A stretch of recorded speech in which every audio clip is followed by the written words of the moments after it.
Uh-huh. Can you hear me? Does it work? Great.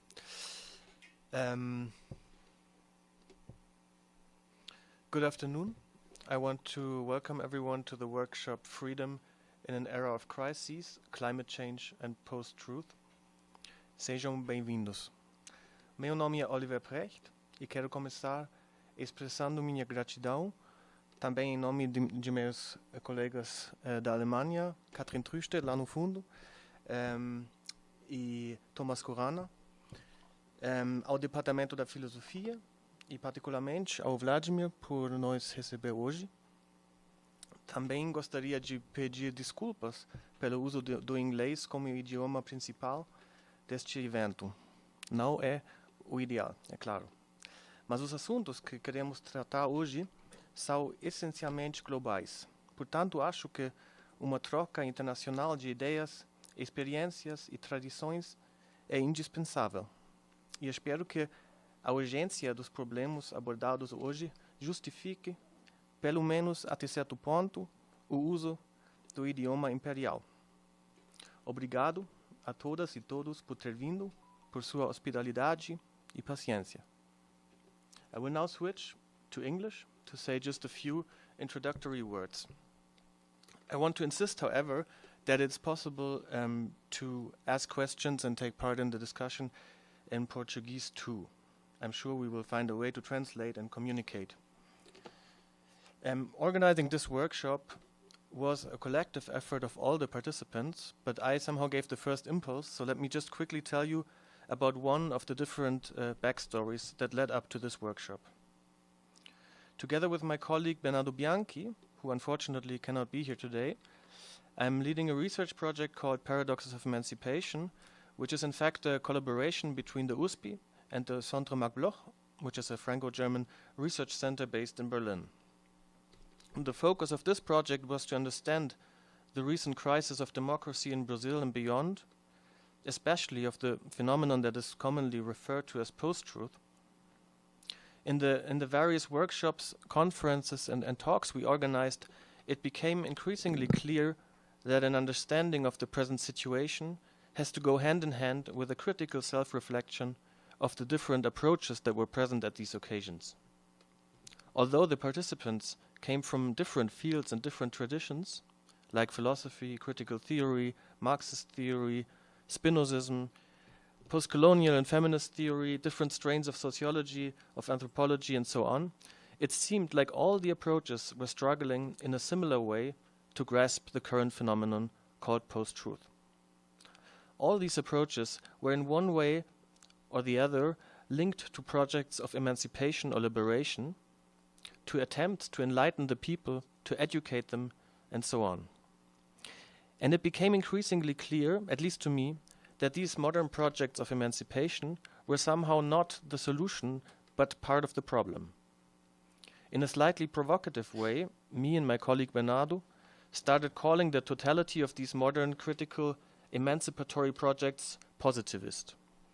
Our use of the term mainly refers to the history of Brazil, in which positivism, as you all know, appeared not just as an epistemological paradigm, but as a political project, whose traces are still very visible, not just on the Brazilian flag.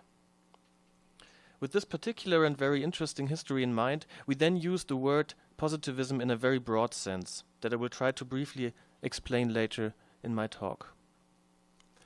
Anyhow, once we realized that the solution to the post-truth situation maybe needs to be something other than yet another attempt at educating the ignorant, we started to suspect that the problem does in fact not lie in ignorance in the first place. The core of this strange phenomenon called post-truth is, according to my assumption at least, an assumption that I would like to discuss today, is not a lack of knowledge. It's not first and foremost a problem of misinformation or miseducation. But what is it then? When we first look at the totality of all the fake news and conspiracy theories that are spread, it seems to be a complete chaos. No story seems too wild to be told, no claim too outlandish to be made, no theory too obscure to be upheld. And on top of all, that all these stories, claims, and conspiracies constantly contradict themselves. They're constantly reinvented in the most outrageous manner. In one word, it seems like people have just gone completely crazy. But when we start looking at how and why people might adhere to these seemingly crazy things, we start to notice that the success of these conspiracy theories and fake news maybe doesn't originate in craziness or confusion, because that would still presuppose a desire to understand the world, which is then just misguided and hence needs to be redirected. Rather, the success of fake news results from an attempt to escape the rapidly changing world, to retire into an inner silo or an inner bunker. And the biggest change, which I think is quite clearly responsible for most of this apparent post-truth chaos, is climate change. When I say climate change, I mean it in a very broad sense of the word, where it encompasses all phenomena that show us, that somehow make explicit that the modern project of a domination of nature, of a total or absolute autonomy, has failed. Or to put it in a better way, that continuously and also extremely successfully keeps on failing. This, of course, remains just an unfounded claim at this point, but I think it is something we have to take into consideration.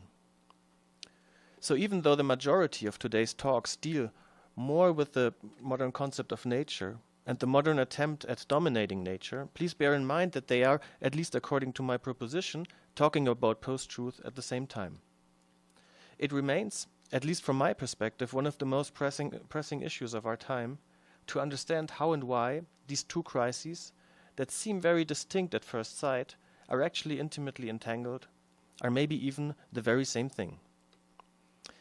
And it would be this understanding of the present situation, as formed by this twofold crisis, that might allow us to save the modern notion of freedom and the corresponding projects of emancipation and liberation. By which I mean it would allow us to not completely give up on them, by fundamentally transforming them according to the equally fundamental transformations of our planet and our societies. Okay, but enough of the big words. I would suggest we now get right into it and start with the first table. We will listen to 3 talks of about 20 minutes each, and after each talk there will be 15 to 20 minutes of immediate responses and questions concerning the presentation. And at the end of the table, hopefully, we will have some time left for a more general discussion.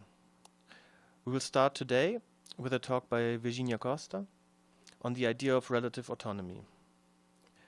Virginia, as you all probably know, is a professor of philosophy at the Department of Philosophy here at the USP. She also coordinates the GPEFI, if I pronounce that right, good, and is a researcher of Nexus, La Fita, and the Desibrapi, and many other things. She wrote a dissertation on the authoritarian personality. The subtitle is Critical Anthropology and Psychoanalysis. She is also the translator of Adorno's famous book, Authoritarian Personality. Her research interests range from critical anthropology, psychoanalysis, feminist theory, critical theory of Frankfurt and beyond, and many other things. I will today generally refrain from quoting publications, as the time is very limited and we all know how to use the internet, where you can, if you want, find the long and quite impressive list of Virginia's publications. I'm very much looking forward to your talk on philosophical anthropology, kinship, and mutuality, towards relative autonomy. The floor is yours, Virginia.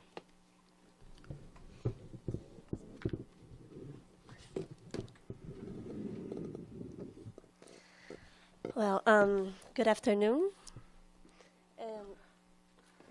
I would like to thank you all for the organization, especially Oliver and Vladimir for the invitation. It's a privilege to be here. I'm a recently acquisition of Department of Philosophy here, and I'm sure it will be very interesting, all the talks today. First of all, up here I will show you the Portuguese version of my text. No, no. Não, não faz. Não, pode diminuir, na dúvida. Tem alguma.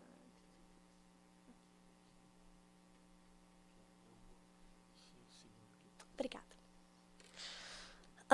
My proposal today, and first of all, I don't have a very good English, so I apologize for that. My proposal today is to think about how a new anthropological notion based on a psychological subjectivity would be the foundation for another conception of autonomy that deals with climate changing and our ethical role of mutual survival. So it may seem like I will get lost around psychoanalytical concepts, but I will ask you to focus on the idea of humanity that appears on psychoanalysis. In Simian, Cyborg and Women, The Reinvention of Nature, a book published in 1991, Donna Haraway, as a critical theorist, starts her first chapter constructing a diagnosis based on Marx and Freud of a certain anthropological notion of the traditional liberal subject that maintains the profound division between nature and culture. The author's intention is to demonstrate how natural knowledge was reincorporated into techniques of social control instead of being transformed into science of liberation. By considering nature as our enemy, we control our natural bodies, in order to enter the cultural realm of body politics shaped by commodity. In the critique of political economy, we see a technical extractive relation with nature taken as mythical and original, something to be removed from its condition of available quantum of pure and inert matter by the human activity of appropriation, this agent that is self-determining, self-sufficient, historical, and conscious. In psychoanalysis, she uses Freud to exemplify how civilization is founded on physiology, that is, on drives and instincts that must be conquered to make culture possible. The model of a mature subject that intends to be formed after the Oedipus complex would be one that could only emancipate itself from its provisional infantile heteronomy through the installation of a self-regulating agency of control, the superego that could restrain human nature from its own subjective interior. The model of autonomy considered refers to the internalization of the paternal figure, a model of self-determination, psychic maturity, rationality, and independence. And this is normally what Jessica Benjamin says about Freud, about the Oedipus complex. It's her reading here. The basis of the autonomous individual that can only be patriarchal for her. This is considered a subjugation to hegemonic norms. But we know that is more complex than that, but it's just a reading that is important to me here. Until now, there is nothing new in reference to what Adorno and Horkheimer elaborated in Dialectics of Enlightenment. Physiological body and political body, internal and external nature, are dominated without distinction. Starting from this point, we arrive at the exploration of pseudo-subjects naturally marked by race and gender. However, the most interesting thing about contemporary critical theorists, as Haraway, is the formulation of emancipation solutions linked to questioning the meaning of nature from a gender perspective. And this requires another conception of the anthropological subject. This description of the subject by psychoanalysis certainly has a performative power to open or to prevent emancipatory perspectives of vision. There is at least two ways of constructing this gender emancipatory perspective in psychoanalysis. By looking for a parallel pre-Oedipal path linked to maternal relation with Jessica Benjamin, whether through the internal deconstruction or the immanent critique of the Oedipus complex itself, what is taken by Judith Butler, normally. and others. Jessica Benjamin is an intersubjective philosopher, barely known in Portuguese, unfortunately, but we will translate a book with Eduardo Socha at Quina Editora, and a relational psychoanalyst who draws on Donald Winnicott and Hegel to elaborate the relation between mother and baby in a moment prior to Oedipus complex. From a constitutive mutuality between mother and baby unfolds a process of differentiation between subject and object that is sometimes progressive and sometimes regressive. This process deploys in a constant tension of negativity and aggressiveness. After all, the recognition of my newly acquired independence depends on the other's perception that could always collapse into domination. Recognition is attached above all to the survival of two subjects who recognize each other as mutually dependent and independent, precisely because they have passed through cycles of aggressive distancing and reciprocal rapprochement, maintaining the tension of reciprocity. The most important thing for us is Benjamin's notion of psychic maturity. Autonomy is not achieved through the interjection of external model taken as the source of agency in the face of infantile passivity, but it is achieved by a mutual relationship of approximation and differentiation, each time at a more complex level. The key words here are tension, recognition, survival, and vulnerability. Autonomy is never complete, but always episodic, paradoxically dependent on the other. While Benjamin's emphasis is on mutuality, Judith Butler's is on differentiation. Criticizing the duality and heterosexuality inherent in Benjamin's conception of recognition, Butler abandons the relationality of two people, bringing the queer multiplicity of crossovers into her theory. For Butler, we cannot free ourselves from hegemonic norms, even in theoretical choices. So the only immanent critical solution is to work subversively against human domination, starting in the same dominating interior. Instead of looking for pre-Oedipal maternal solutions, Butler builds a queer Oedipus theory that starts from the Freudian exposition, according to which the ego could be formed by successive internalizations of different alterities. The constitution of the character of the ego would describe the lineage of attachments and losses of heterosexual bonds recognized as existing, but also of homosexual identifications and objects, these ones melancholically repressed as abject. The constant crossing of these two poles, which constitutes and deprives us at the same time, would form something close to a pseudo-concept of identity that is always unstable. Instead of thinking about the limits between internality and externality through differentiation between subject and object, as Benjamin, the Butlerian subject appears as an effect of multiple crossings of determinations that contradict each other. As a result, the multiple internalizations of Oedipus and its superegoic derivation do not necessarily lead to a notion of autonomy, rationality, consciousness, and individuality by the internalization of paternal law.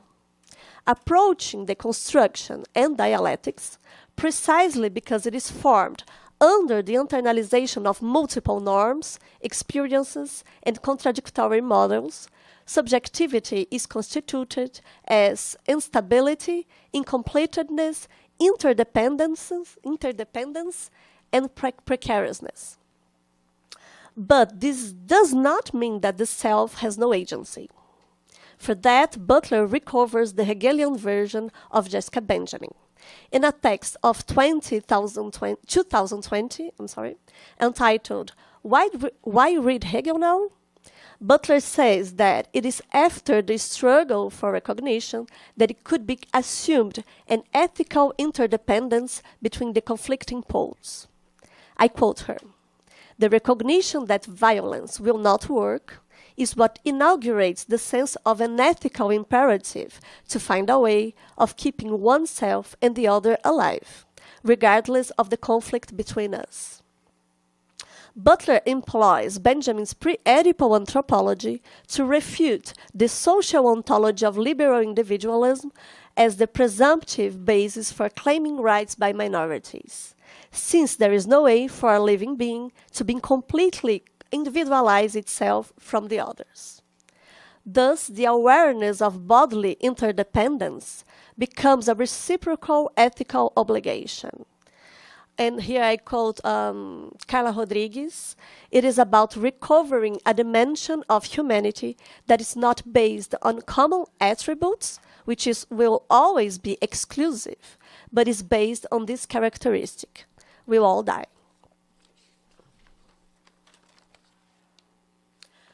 Then Butler's ethical political dilemma would be how to articulate an anthropology that explains the notion of bodies in vulnerability and constant determination, but which, at the same time, needs to speak in the name of its own singularity to acquire conditions for survival. For that, the author finds an ontological interdependence in Hegel's phenomenology of spirit, giving voice to the lives that resist as possibilities of existence beyond hegemonic parameters. It becomes possible to act politically without the constitution of a fixed identity. Positionings do not necessarily imply presentifiable entities, but the pseudo-concept of identities is strategically taken as provisional and contingent, affirmative but not positive. It is from this perspective that I read the bodies and alliance in public spaces conceived in political practice. To reclaim a performative agency do not necessarily rely on individual, bodily, and existential autonomy, but on a political strategy of mutual survival which requires a community of a complex order. And we read in Undoing Gender, is this not another way of imagining community in such a way that it becomes incumbent upon us to consider very carefully when and where we engage violence? For violence is always an exploitation of that primary tie, that primary way in which we are, as bodies, outside ourselves for one another. It is precisely such pre-Oedipal notions that opens a renewed ethical political vision of mutuality not between two, but among many, with no reinforce of a mother-baby bond, but rather in a dialectically integration of psychic development. The feminist dual relational environment is expanded to the queer multiplicity of determinations of an exposed, ecstatic subject. The reformulation of familiar bonding does not only focus on the possibility of more diverse kinships for the queer population, but achieves broader ethical notions of community, displacing the assumptions that a purist biological relationships centrally structure kinship. As I started with Haraway, it is with her that I will finish this notion of kinship elaborated by queer theory. As also a biologist, Haraway expands the notion of kinship to interspecies, making the mutual dependence between human and not human beings even more evident. And this is where the philosophical, psychoanalytical anthropology encounters climate issues. The same anthropological background of a gender perspective through alliances of mutual bodily dependence and vulnerability connects the apparently disparate thoughts of Benjamin, Butler, and Haraway. although Haraway does not recover previous conceptual threats of Freudian theory, but opens new paths towards an epistemological reinvention, she builds her bioethics based on a similar anthropology to those other authors, Benjamin and Butler. With Haraway, nature is conceived as an interdependent environment of multiple agencies that culminate in tensions and also in queer families of companion species. Thus, the threat of climate changing resulting from the Anthropocene or Cthulhucene, as Haraway calls it, could be understood as the reaction of a living and determining conception of nature with which humanity must learn not to control, but to stay with. In addition to the threat to human life, as we know, the liberal notion of the autonomous subject as an ideology is also threatened, given the claimant emergency of other sorts of agency which can no longer be suffocated. That our own survival can be determined by multiple ways, by paternal and political powers, by children's mutual influence on parents, or even by viruses or global warming. In short, by any determinant that we do not know and over whom there is no ultimate control, it means that life is precarious, and that policies must consider what forms of social organization or an ethical determination best sustain these interdependent lives. What I suggest here is that a politics of emancipation in the era of climate changing could follow a post-Oedipal and post-liberal ethic of vulnerability, dependence, and mutuality, where a notion of a single autonomy as the only power opposed to a complete inactivity and determination is no longer current. The autonomy of this new anthropological subject would not necessarily be provisional, as we will not arrive at a more permanent notion of autonomy. It is also not relative in a sense of supposedly neutral relativism, but this autonomy is relativized and dependent on the conditions of genesis and action located in its contexts. It is an autonomy as a strategic political practice of survival for inherently unstable and dependent subjects. Thus, in place of, and here I barely quote Butler again, in place of dialectics becoming a dynamic of increasing domination, the deconstruction of autonomous identity does not mean the deconstruction of politics, but it establishes as political the very terms by which individual autonomy is articulated. Well, that's it, my text, and thank you all for the attention and your time.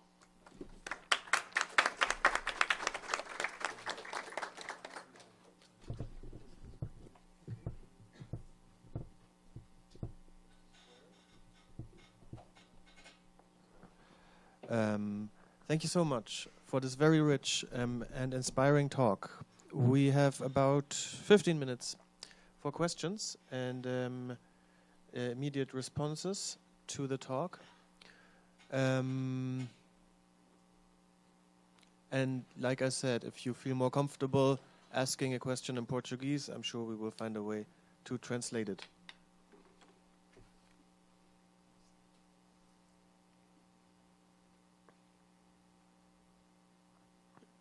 Well, if no one wants, then I maybe start, because I have many questions. I find it interesting, like, oh no. Oh no. That's, sorry. no. It works? Hello? Yeah. I think does mine work too? I can really hear it. Yeah.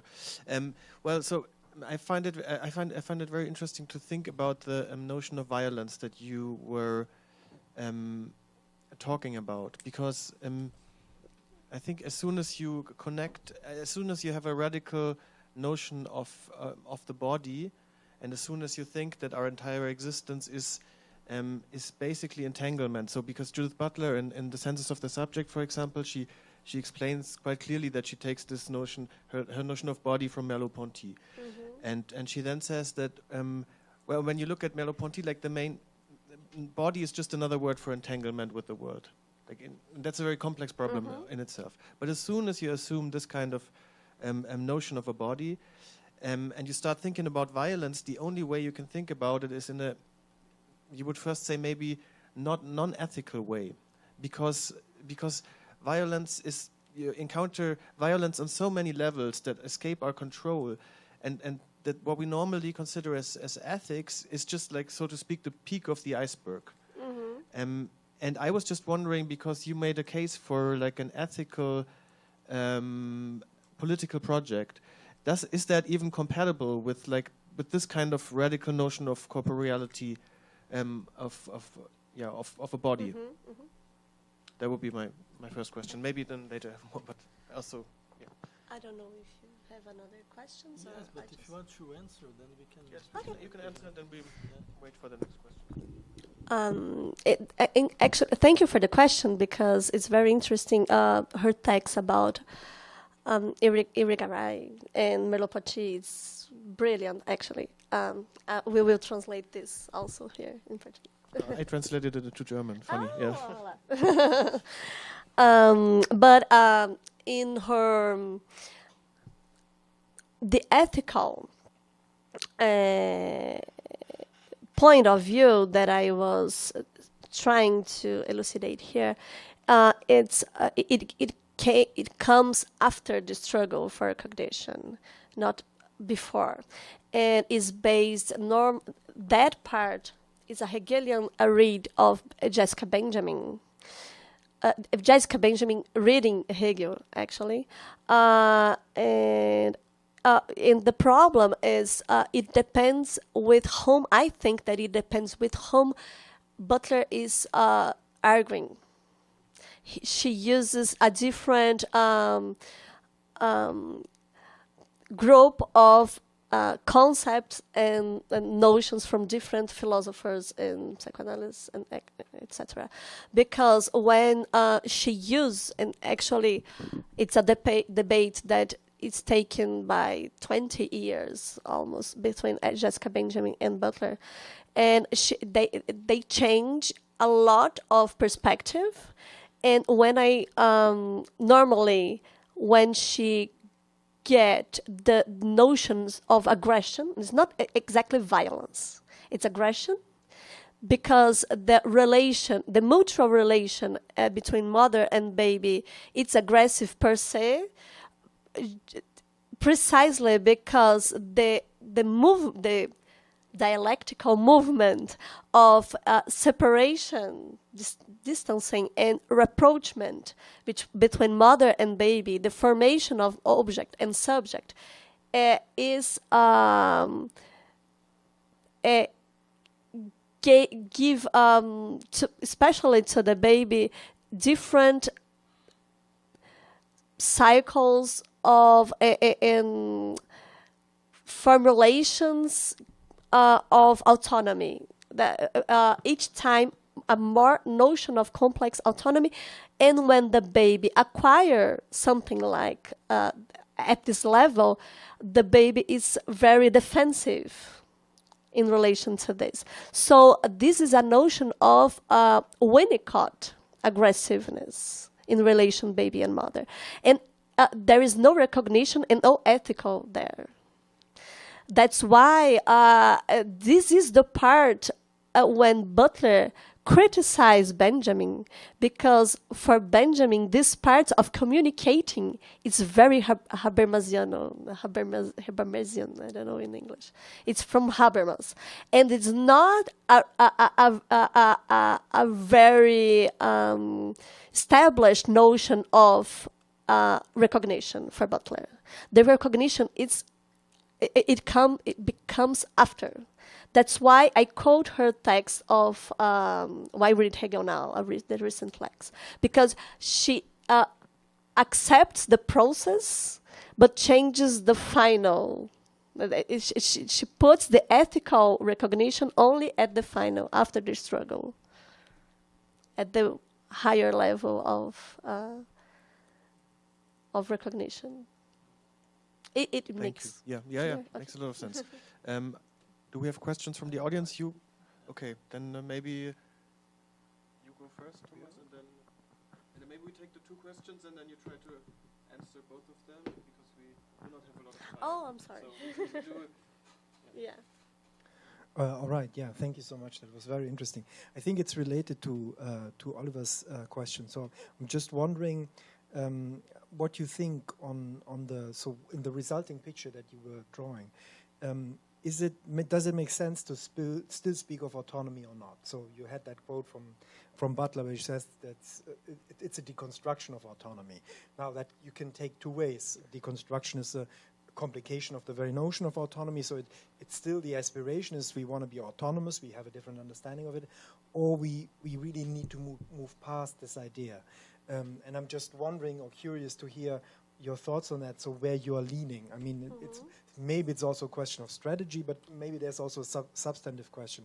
And what I found interesting in this regard is this notion of vulnerability that you have. That I think it's a very interesting notion because it starts from a passive point of view. So it's not the typical autonomous subject that we have in mind there, but we have just a creature that is vulnerable, so can be heard. But vulnerability means that if I can be heard, there needs to be some kind of a self-relation, even a normative one.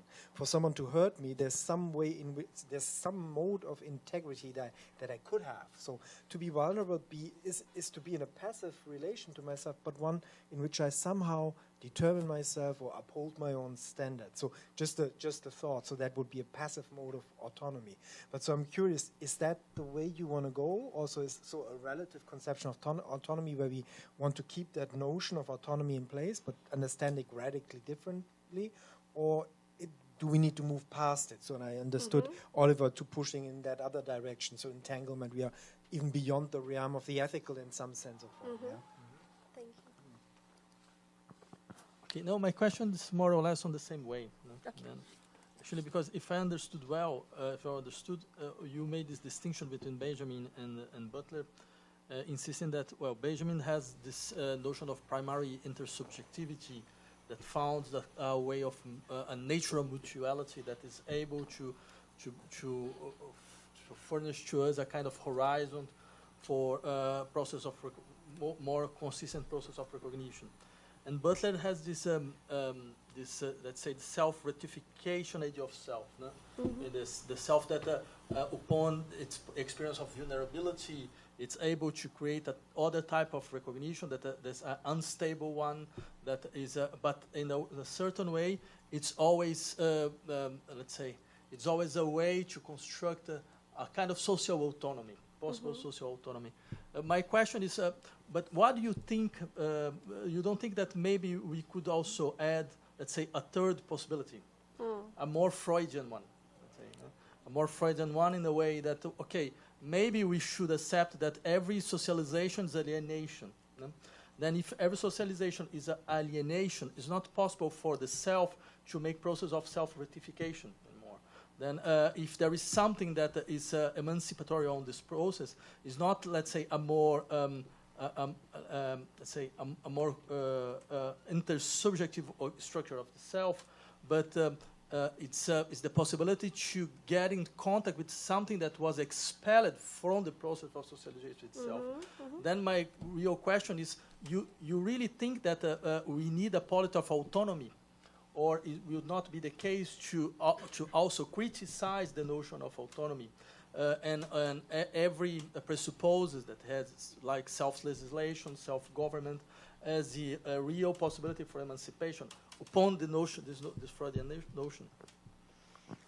Thank you for the questions. There, I knew it would be great questions. I will try to answer together. I will start with Freudian version of alienation. I don't think that it would be this. When I say there is another conception of subjectivity in anthropology, it's another.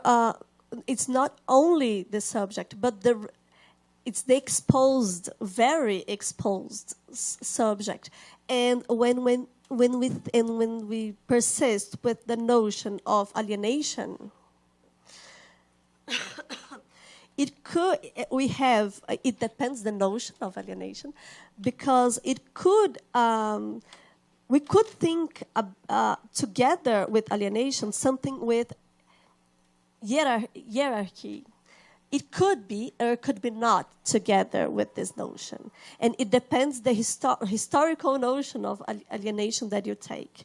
And for me, when I introduce the queer crossovers, I think of a body really exposed with all the notions inside and outside the body that is the otherness.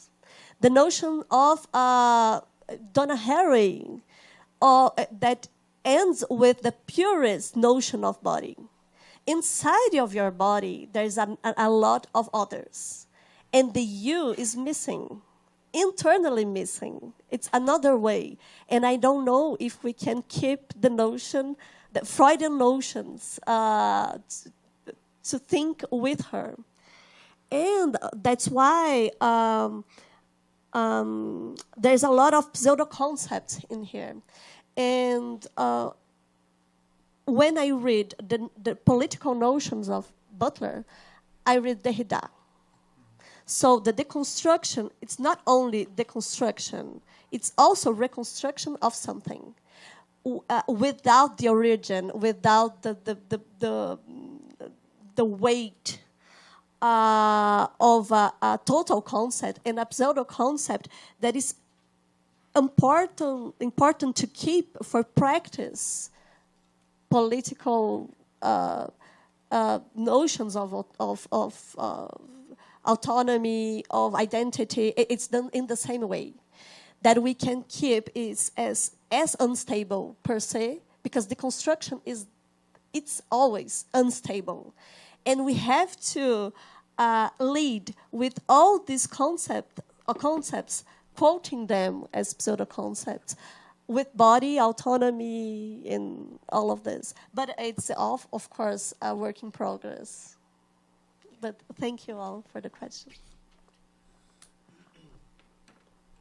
If there's no more immediate questions, I would like to move on to the next talk, for which I want to briefly introduce my colleague from Germany, Thomas Khurana. Thomas is professor of philosophy at the University of Potsdam, which is very close to Berlin. He is also the director of the very active and very interesting Center for Post-Kantian Philosophy, which, by the way, has also organized a number of events that are closely related to today's topic. I can only recommend checking it out on the internet. There's a lot of things to watch online too. His wide-ranging research interests include German idealism, critical theory, psychoanalysis, Marxist theory, and many other things. In the last years, Thomas specifically focused on the idea of a second nature, on all that which limits but also facilitates real freedom. Again, I will refrain from listing his many and prestigious publications due to a lack of time, but I want to point out at least that this year we'll see the publication of the English translation of his important book, The Life of Freedom. Today, Thomas will be talking about the crisis of autonomy and the promise of aesthetic freedom. Thank you so much for joining us today. The floor is yours. Thank you, Oliver. Thank you all for being here. It's a real pleasure and a privilege to be part of this discussion. That's really wonderful. Yes, and as Oliver said, I'm going to present a couple of thoughts on the crisis of autonomy and the promise of aesthetic freedom. This is part of a collaborative project together with a colleague, Jörg Schaub from Essex, also well known to Peter Doos, whom we talked about in the beginning, before the conference, before the table. Yes, and so we think about, we have thought about this this project together, and so what I'm presenting to you is, in a sense, also indebted to Jörg's thoughts, but the mistakes, of course, are all mine. Okay, and I apologize, I have to speak in English. I don't speak any Portuguese, and I hope you might understand me. All right, so I have a couple of slides which I will read out mostly, and then here and there I will make some more comments to explain. So autonomy is one of the central aspirations of our time. Everything that defines us seems to depend on it. Only to the extent that we become autonomous beings can we act freely, it seems. Can we become accountable and responsible, capable of succeeding and failing in meaningful ways. Thus, it seems almost impossible not to want it. And if you read the philosophical literature, except for people like Butler, the mainstream philosophical literature, it's really hard to find someone who's against autonomy. There's one book called Against Autonomy, which is in favor of paternalism, which is strange in a sense, but it's very rare that people are against autonomy squarely, right? So it's something that all of us seem to want in some sense or form. Yet, on the other hand, there is a nagging doubt whether autonomy as we have understood and practiced it has truly liberated us, or whether it has in fact subjected us to new forms of domination. The suspected domination is at least threefold, I think, and concerns our relation to ourselves, to nature, and to others. I'm sorry. I have two presentations, so I'm confused. And that's okay. I'll manage.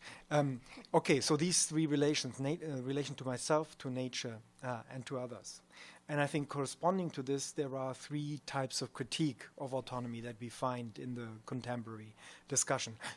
They are not always clearly divided, or it's not always the case that someone focuses on just one dimension, but I think we can analytically distinguish these dimensions. Regarding my self-relation, the major suspicion is, I think, that autonomy ultimately involves self-subjugation. One part of myself, the rational part, subordinates and rules over another part of myself. So autonomy, rightly understood, is actually self-rule or self-domination in some sense or form. Regarding our relation to nature, the suspicion is that autonomy is tied to an instrumental relation to nature that underlies the current ecological crisis that we have also heard mentioned just a minute ago, and that threatens our future capacities for self-determination. And regarding our relations to others, the worry is that autonomy has not freed us, but rather subjected us to ever more pervasive mechanisms of social control. In all three respects, I think we could say that freedom understood as autonomy is self-undermining. Yeah? So in the first sense, my self-relation is rather self-domination, then it's not really a free relation, but a relation of subjection. It's undermining itself. With regard to nature, this suggestion would be the kind of domination of nature we seem to think is necessary to be autonomous undermines the very conditions for being an autonomous creature, for determining ourselves. So it's undermining itself. And instead of freeing us in a social manner, rather we are being subjected to a mode of social control. Let me say a couple of more things on each of these types of critique before I come to the question what we should do with it. First, the subjective critique. So the first type of critique is informed by the notion that the concept of autonomy is inherently paradoxical, you could say, because it entails self-subjugation, the domination of one part of us over another. That is, the autonomy conception thinks of self-determination in terms of the rule of the proper self over the lower self, and that's now important, and thus formally in terms of heteronomy, one self ruling over another. Yeah? So if you think autonomy in this way, that one part of myself is ruling over another, if you look at it formally, you have to divide the subject into two and determine the ruling part and the one that's being ruled over. The relation of autonomy then, if it's the rule of reason, is actually a heteronymous form, because one agent is ruling another. Yeah?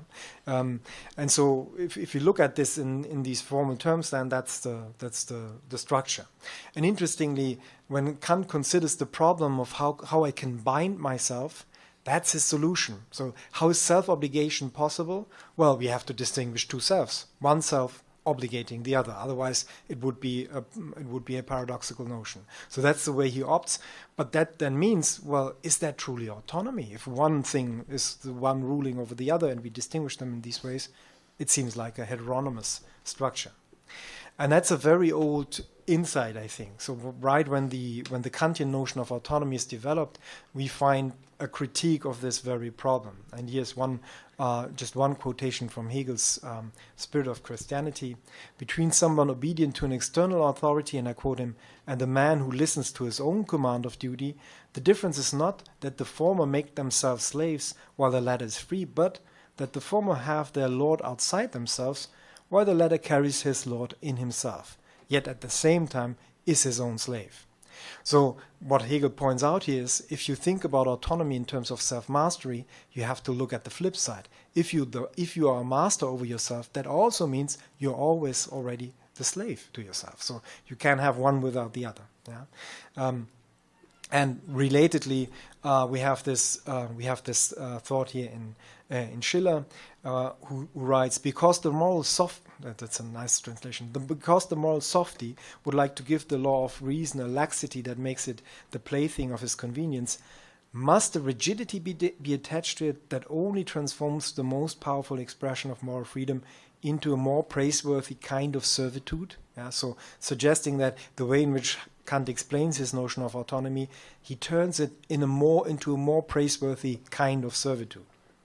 According to Schiller, moral perfection, in this sense complete autonomy, should involve the absence of coercion and self-subjugation. So our ideal must be to realize our moral freedom without violating the autonomy of our living nature. Moral autonomy is perfected where it is realized in sync with and expressed through autonomy in appearance. Okay, so that's this is another long quotation by Schiller. I won't read out, we can come back to it if we need to. So that was just that first type of critique. Second critique. Thanks so much. You're doing my job. All right. Okay, so the ecological critique. The second type of critique suggests that the autonomy of the subject is tied up with an instrumental relation to nature, that is, with the very domination of nature that is implicated in the current ecological crisis that threatens our future capacities for self-determination. So, in a certain sense, the type of relationship that we have in the autonomy, in our relation to ourselves, one part of us mastering the other, this is presented in an even more extreme form with regard to outer nature. But now the suggestion is, we do this in such a manner that we undermine the very conditions of our own existence, and so hence undermine the very possibility of autonomous self-rule. And just here two quotes, one from Engels and one from Marcuse. Engels has this nice idea of a revenge of nature. He says here, let us not flatter ourselves overmuch on account of our human conquest over nature, for each such conquest takes its revenge on us. Each of them, it is true, has in the first place the consequences on which we counted, but in the second and third places it has quite different unforeseen effects, which only too often cancel out the first. And Marcuse tries to draw the conclusion from it that this should mean that in our emancipatory projects, what we need to realize is that we have to turn nature into our own ally. So we have to overcome the kind of conception of autonomy that we have clung to before. And Marcuse writes, what is happening is the discovery, or rather rediscovery, of nature as an ally in the struggle against the exploitative societies in which the violation of nature aggravates the violation of man. So I think he has a very nice idea here, that rather than playing those two things against each other, to say either autonomy or a certain kind of respect for nature, we have to see those two things here connected. The discovery of the liberating forces of nature and their vital role in the construction of a free society becomes a new force in social change. So what is at stake in this transformation is a new relation between, and I quote him again, between man and nature, his own and external nature. The radical transformation of nature becomes an integral part of the radical transformation of society. So that's what Marcuse then thinks about also in terms of a revolution of the senses. Okay, finally, the social critique. Do I have about 10 minutes left? Yeah, good, okay. The social critique. And the third type of critique suggests that rather than liberating us from unequal and constrained social relations, autonomy has turned out to be a mechanism of social control, prominent in the context of critiques of neoliberalism. The critique of neoliberalism seeks to show that liberal freedoms do not simply expand the scope of our agency, but constitute a technique of governmentality through which we are steered even more effectively than through coercive measures. People are not simply restricted in their actions and constrained in their freedoms, but are directed and constrained by their freedoms and entitlements themselves. So the thought is, in a certain sense, this type of rule is more effective than the Hobbesian idea to restrict and limit our freedoms, give us the right kinds of freedoms that keep us in check. Yeah?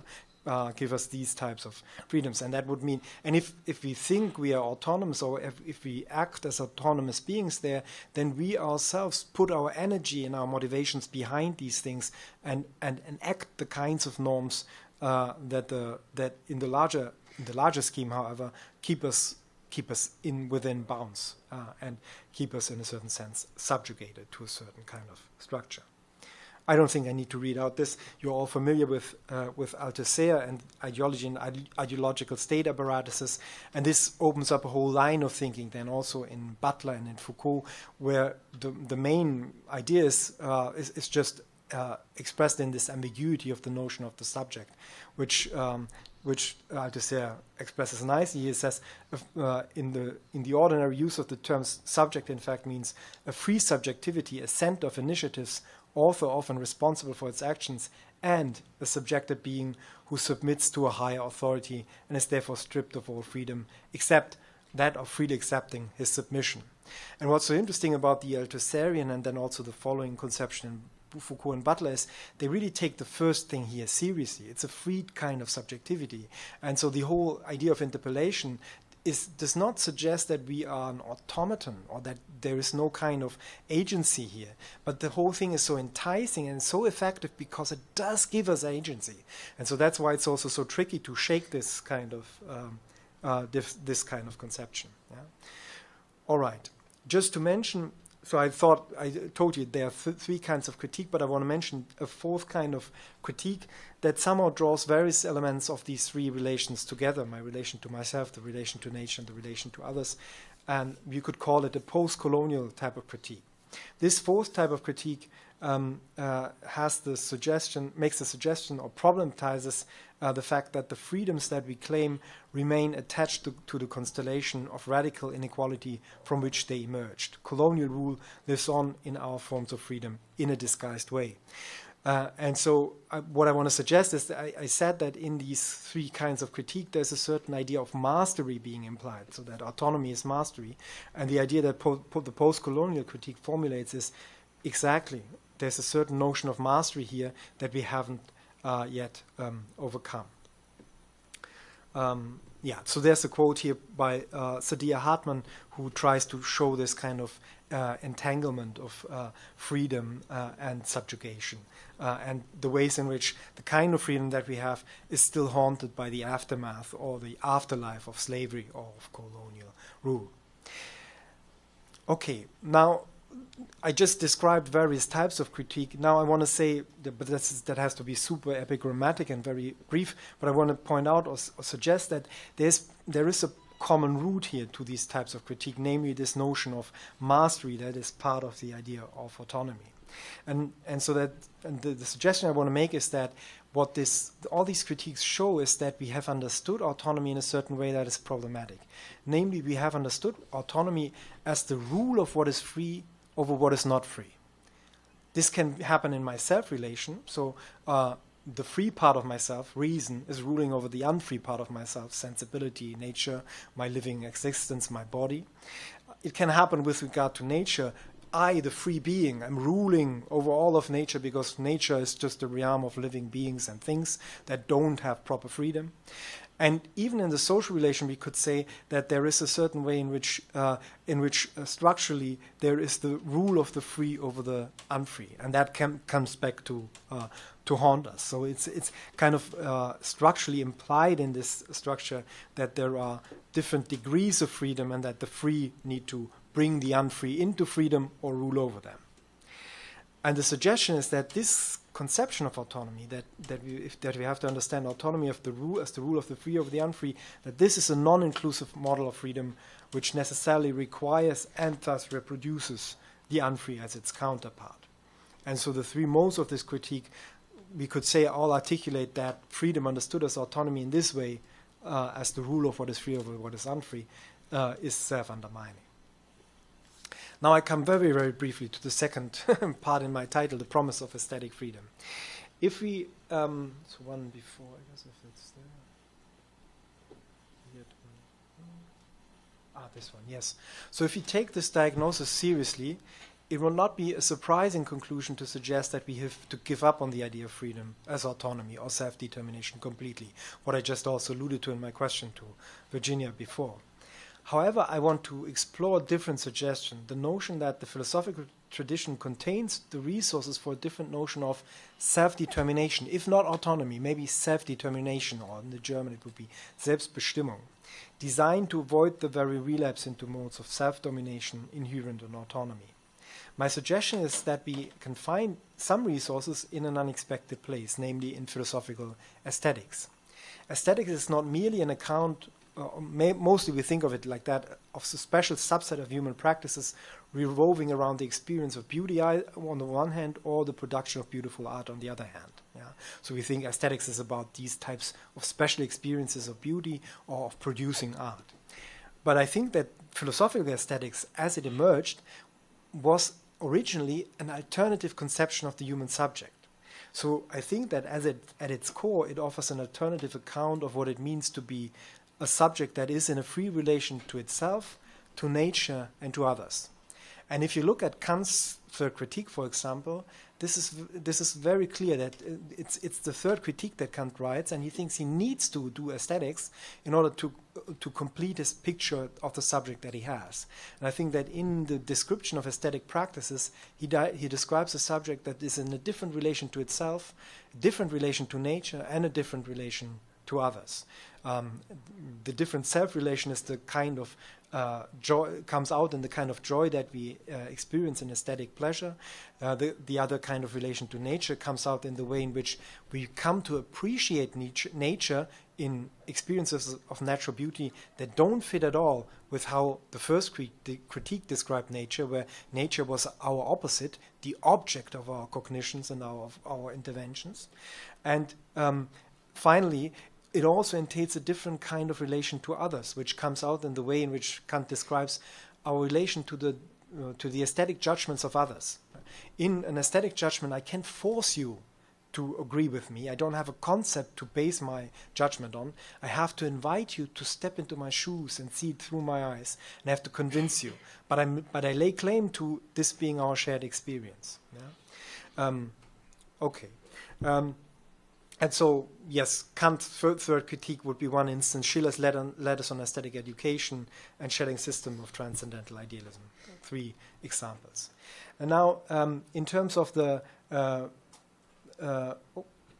too quickly. But how could we think of aesthetics? What does it do? My abstract scheme of what aesthetics could provide is that it might give us a different account of the matter and the form of human self-determination.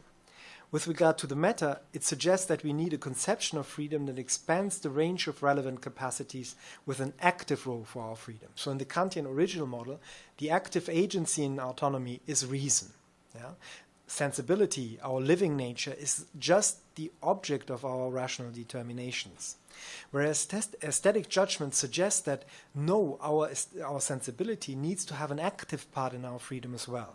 And for example, Schiller alludes to this idea when he says that, well, we don't just need the autonomy of reason, we need the autonomy of the full human being. So that means also our sensibility needs to be the determining active force in the picture. So in that sense, we could say, if we think about the matter of autonomy, we have to take in other living capacities and treat them as active forces in this realm.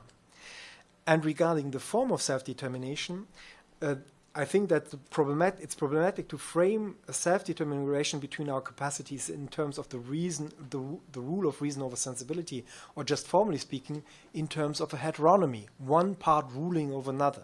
And the other suggestion that aesthetics equips us with, Kant's third critique and Schiller, is we need some kind of a free play between capacities where they mutually condition each other.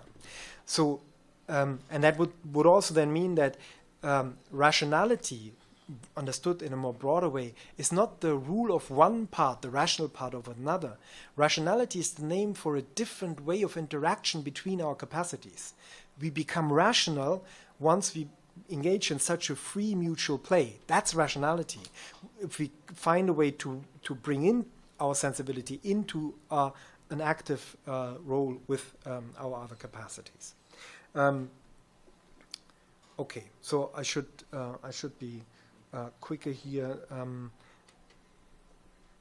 I don't need this. I think I made this clear.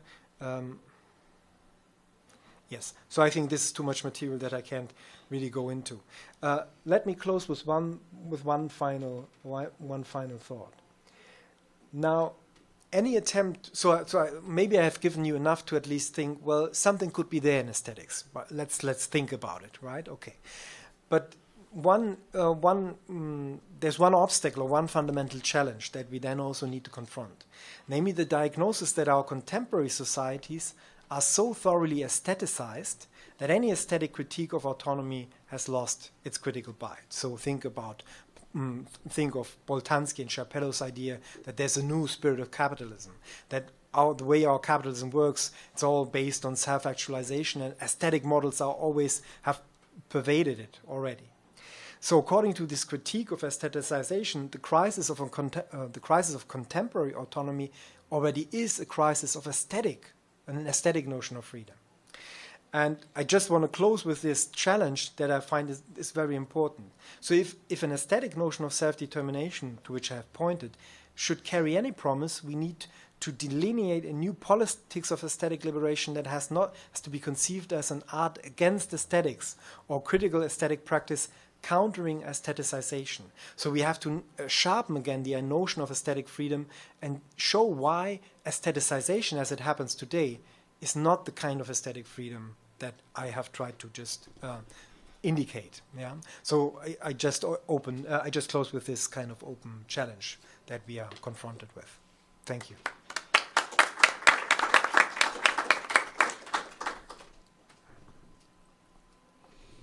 Yeah, thank you so much for this great and very rich talk. Vladimir, you have a question straight away? Mm-hmm. Well, first of all, thank you so much for this presentation, Thomas. I would like to make a question because actually I wrote a text called Against Autonomy. Okay, yeah. Okay, good. All right. Now I have two people to cite. That's very good. No, because for me, it's really very interesting the way that you make this use of aesthetical freedom. Mm-hmm. I imagine that for you there is a distinction between moral autonomy and aesthetic autonomy. Mm-hmm. And if this is the case, my question would be more or less from this point. Because if we accept that moral autonomy is this idea of giving oneself its own law, mm-hmm. and maybe it's true that there is something different in aesthetical autonomy that is not exactly this self-referentiality, mm-hmm. but it's something that if we take into account the history of aesthetical autonomy, and it starts on musical aesthetics.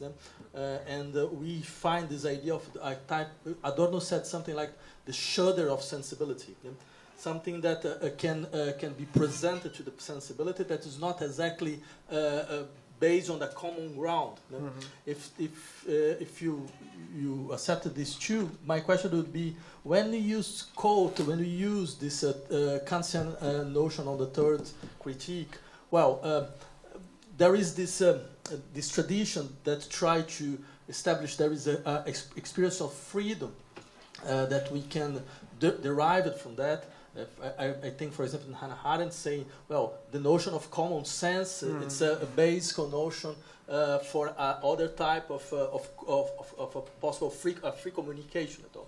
But my question would be, if you use this notion, you don't think that actually is just a way to use, for example, the notion of public opinion, but inside the notion of aesthetical judgment.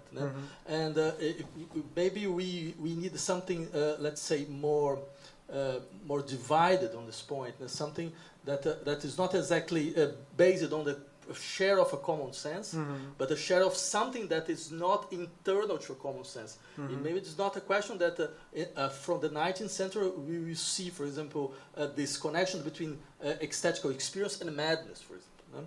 So there's something that is not exactly on this sharing notion of rationality, but that was expelled from the rationality, and the aesthetical experience can, in a certain way, put us against to confront with that. Then my question will be: you don't think that we need to just take this Kantian notion out? Okay, thank you very much. Yes, so yeah, I agree with you that this that there's a difference between the kind of moral autonomy that Kant describes and then this kind of aesthetic freedom, and that's something I skipped in my talk. An interesting question is then also what we do with this notion of aesthetic freedom. The Kantians typically, and they read the third critique and it's there, and so they have to find a place for it. But so typically they think of it in a complementary way. So the moral freedom, the moral kind of autonomy is the basic kind of autonomy that we have. And then there is some complementary experience where yet another type of freedom is in place, but it has a very limited role and purchase in a certain sense. And what I want to derive from that third critique or from this description of aesthetic freedom is in a certain sense a different fundamental understanding of what self-determination is that suggests to us we also need to understand legal and moral autonomy in a different way. Yeah? So Kant doesn't have that realization or doesn't draw that conclusion necessarily, right? But when he describes in the third critique, and it's so striking when he says, well, if the understanding gives the law, well, there's no freedom for imagination. So he himself points out that so if there's a law already in place, this kind of autonomy is very limited. And he even makes the point that, strictly speaking, for the will, there is no freedom because the moral law is a given thing. And so he comes to a realization that there's a certain kind of closed structure and hierarchical structure implied in his notion of moral autonomy that I think is wanting also for moral freedom. Yeah? So I want to suggest that in the third critique he presents us with a different also formal understanding of what self-determination is, and it's the better notion of self-determination, and we would need to revisit moral and civil freedom on that basis.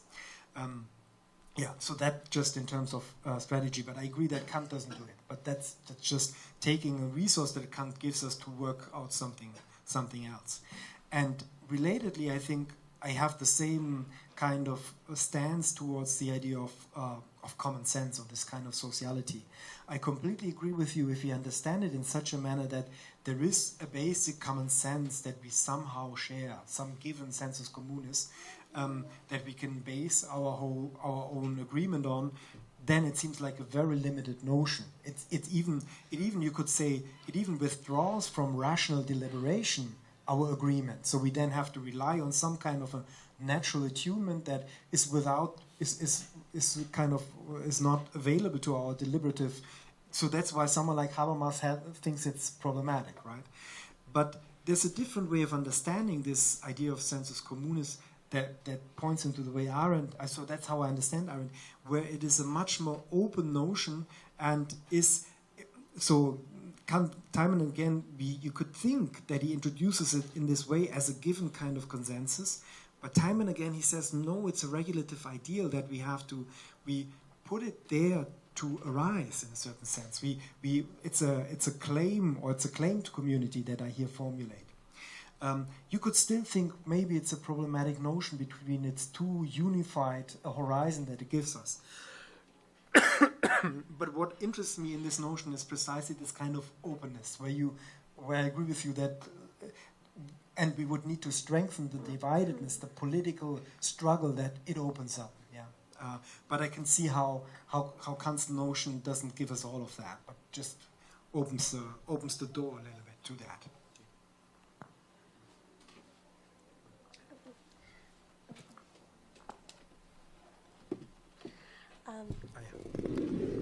Thank you for your presentation. I'm also very sympathetic by the notion of aesthetic freedom, especially the acting force of sensibility that play as a free play of capacities, as the reflexive law at the third critique. And I will ask you something near Vladimir's question, but it's in a different way, because when the sensibility and the body has a so important role at the formulation of this norm, of this self-determination, at the same time the senses are open to the outside. So how do you manage this this way of exposing or the communication of this self-determining law? Because why do I think? Why do I ask you this? Because as the post-colonial perspective, as you said, it's very important to think autonomy as a minority group, also a minority group, also. So that is this notion of autonomy as self-determining sense, but it is also a political way of a group of community. And how do you expose this Kantian body of the third critique in a sense of aesthetics and body and everything?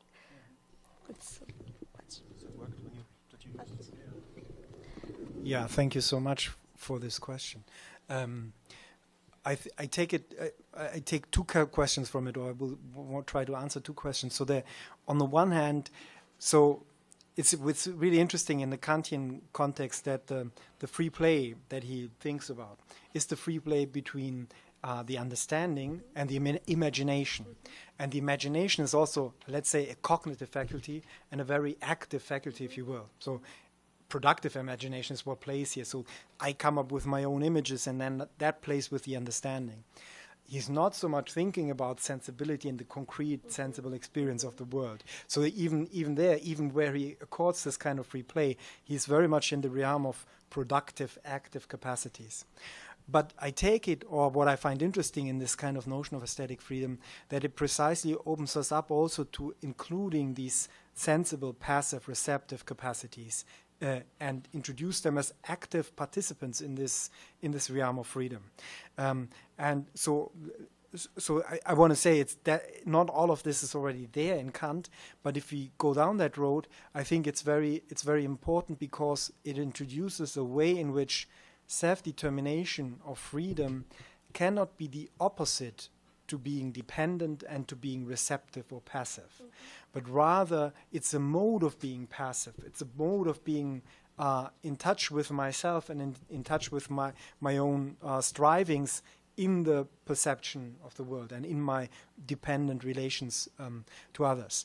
And so I think that quite generally speaking, in a certain sense, the idea of autonomy is too focused on spontaneity and doesn't really think to the extent that it is necessary about an active or free type of receptivity or passivity. And so of course the challenge for this picture would be to say, well, there is active or free types of receptivity. That's possible. Yeah? Yes, and so in that sense, I think one would need to develop that more beyond Kant in this regard.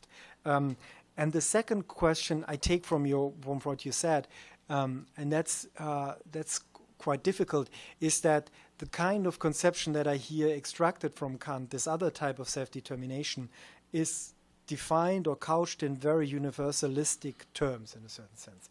It describes a different form of self-determination, but it seems to be, it seems to describe another universal conception of self-determination.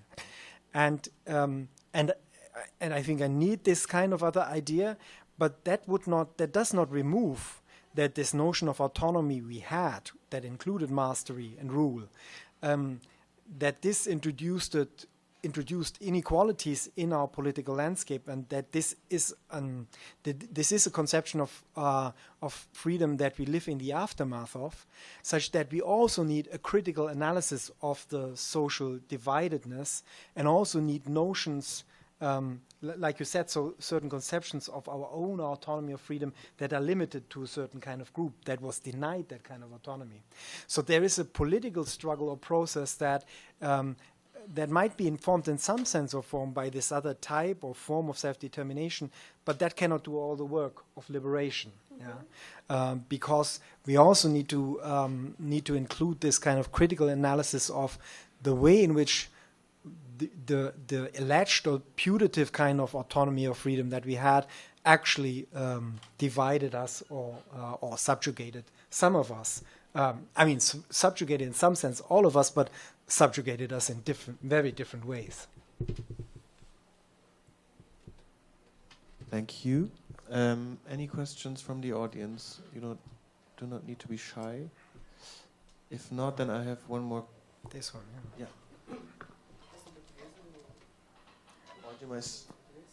Someone needs to translate for me, but I think we can. Em português a gente traduz. Dá um jeito de traduzir aqui. Em português? Tá. Obrigado pela sua fala.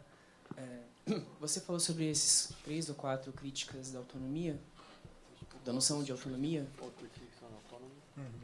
Mas você me parece que não falou das soluções que são propostas dentro dessas abordagens para o problema da autonomia. E eu me pergunto se é preciso fazer esse desvio, tomar essa rota da estética para chegar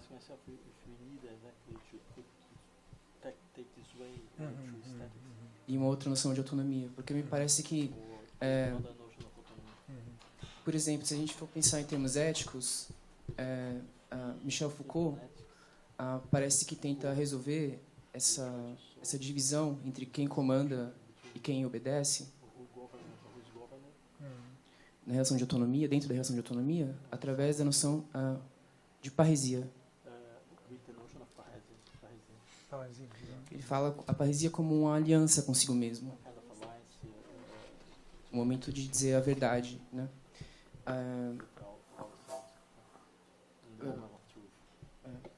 Por exemplo, Lucy de Garay vai pensar a autonomia como uma relação de si consigo mesmo, de autoafecção,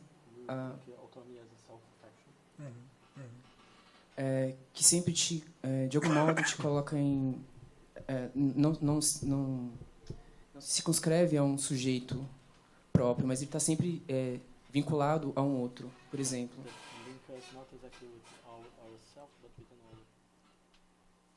a ética da diferença sexual dela.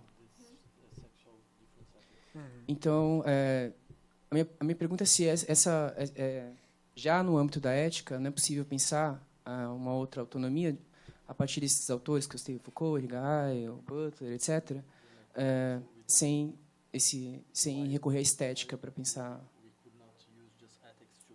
uma outra autonomia ou uma liberdade, enfim, diferente.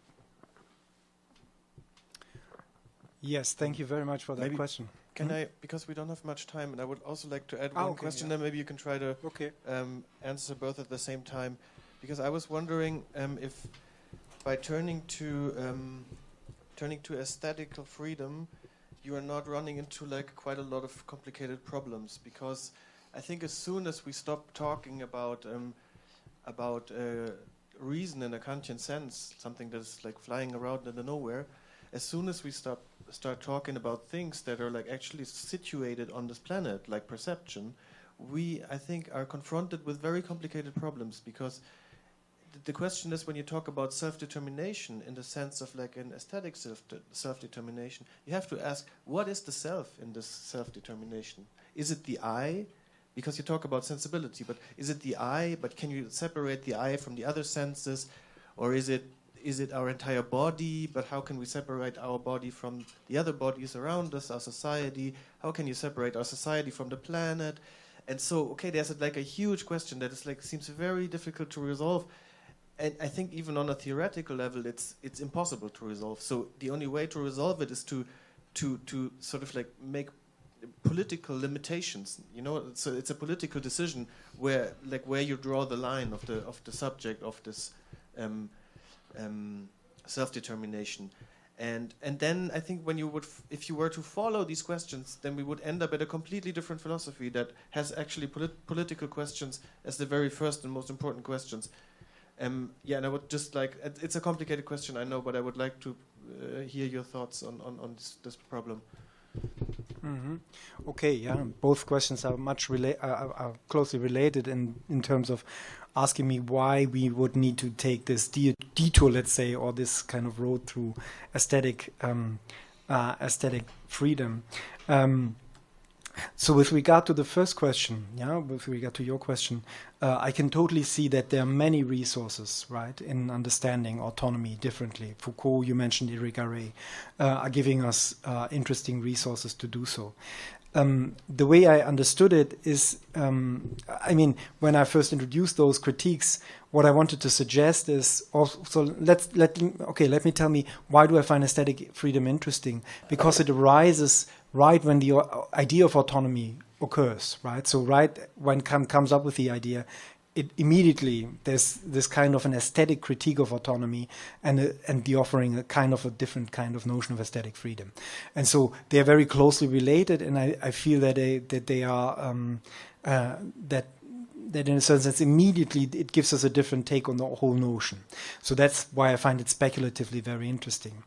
And what I would suggest is that actually the kinds of things that you have described in Foucault or in Irigaray, so if you think about the aesthetics of existence in Foucault, you talked about parrhesia, but it's also related, then aesthetic notions come in there. So when they try to make clear to themselves what do I mean here, aesthetic notions play a role.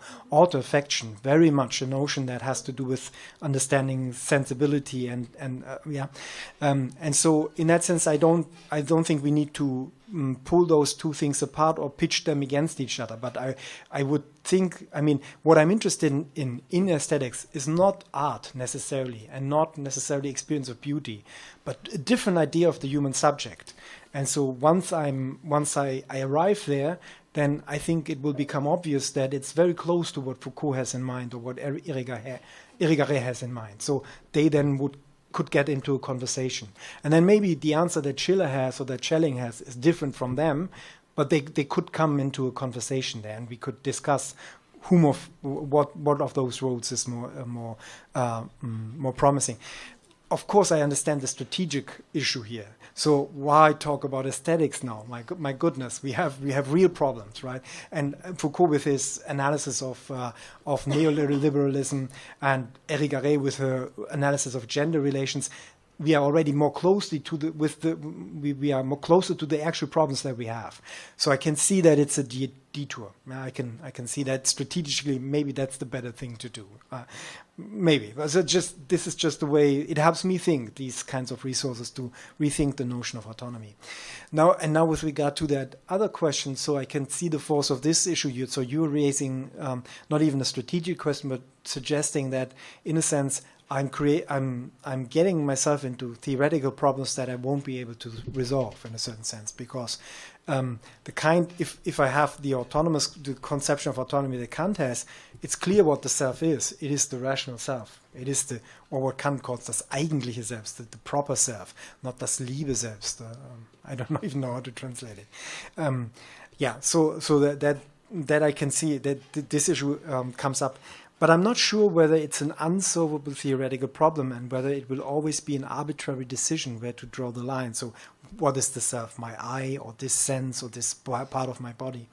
I think that in the aesthetic discourse it is, I'm not sure whether I'm satisfied with this notion or whether I find it, whether it's not an equally problematic one.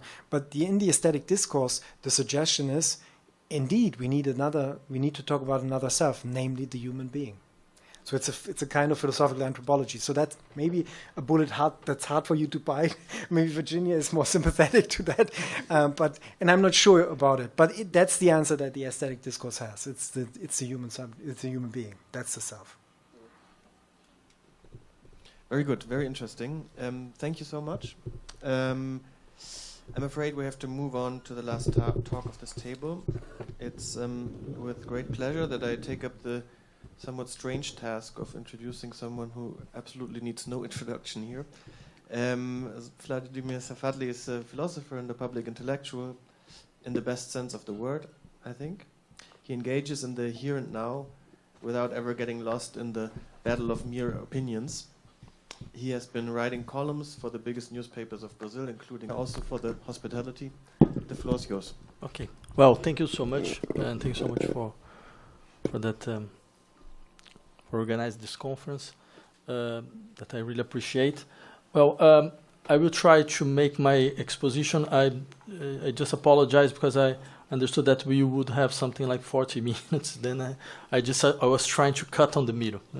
I think this will works. But if I just explode times, you just feel free to say. Okay. Well, I like to start by saying that one of the most structuring characteristics of our time is the extent of our crisis. We have a system of related crises that doesn't seem to go away. By related crises, we mean the deep connection between ecological, social, political, economic, demographic, and psychological crises. And I would like to start by insisting that we are facing crises that are stabilized as crises, that become the normal regime of government, such as the long political crisis of the institution of liberal democracy over the last 20 years, or the long economic crisis present on the horizon of justification of the economic policies of our countries and institutions since 2008. These crises have not prevented the preservation of the foundations of neoliberal economic management, nor the deepening of its logic of concentration and silence of social struggles. On the contrary, we could even say that they have provided the ideal ground for this process to take place. Well, this dynamic of normalizing crisis raises profound questions about the strategies of critical thinking. It's precisely at this moment that we see more and more doubts about the effective commitment of critical theory to structural transformations in capitalist society, to lessen the real extent of the suffering produced by its forms of social domination, to the point where some speak of an inescapable process of domestication of critical theory. A domestication that would indicate its accommodation to the restricted horizon of social conflicts capable of being managed by the institutional structure currently operating in the countries of central capitalism. A horizon that increasingly demonstrates its unreality and its natural link to the reinstatement of the dynamics of primitive accumulation that the European continent only momentarily controlled after the Second World War, thanks to the strength, no longer present, of the systems of workers' struggles.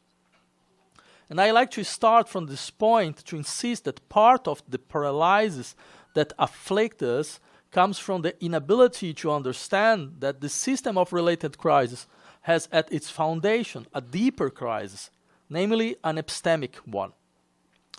The engagement of subjects in process of social struggle is not necessarily linked to the suffering and precariousness to which they are subjected.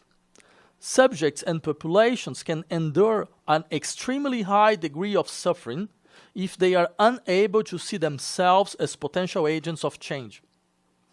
This potential requires not only effective forms of political organization and solidarity, it also requires a redimensioning of the social imagination, a certain capacity to try to realize relationships and processes that had previously seemed impossible. This paralysis of the social imagination is largely linked to what we might call epistemic crisis. By epistemic crisis, we mean a crisis in what we could call the Kantian accent, condition of possibility of all possible experience. Our social experience, with its forms of categorization, distinction, and organization of space and time, is not a transcendental condition, but is the result of institutions that defines the material conditions of social reproduction, which is embodied in repeated economic and political process. These forms, in turn, offer what we could call a social grammar that defines our way of determining not only the meaning of values with a strong normative potential, but also how to apply them, the clarity of their semantics, and above all, the form of the subjects who can enunciate them. This grammar is what defines the limits of what is possible to imagine and what is not possible to imagine. And for this reason, the impossibility of modifying the social grammar produces a system of inhibitions of action that must be analyzed in its own dynamic. Okay, I make this... wait a minute. I make this introduction to argue that one of the fundamental axes of the hegemonic social grammar of our time lies in the notion of nature. In other words, the way in which we define and create nature determines a wide range of our modes of experience and social action. And for the West, is not exactly a form of society. It is primarily a form of nature, or if you like, a way of defining the living system that affects us and in which we participate as nature.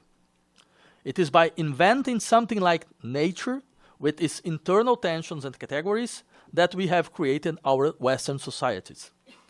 It is the defining concept of our structure of life, even if by opposition.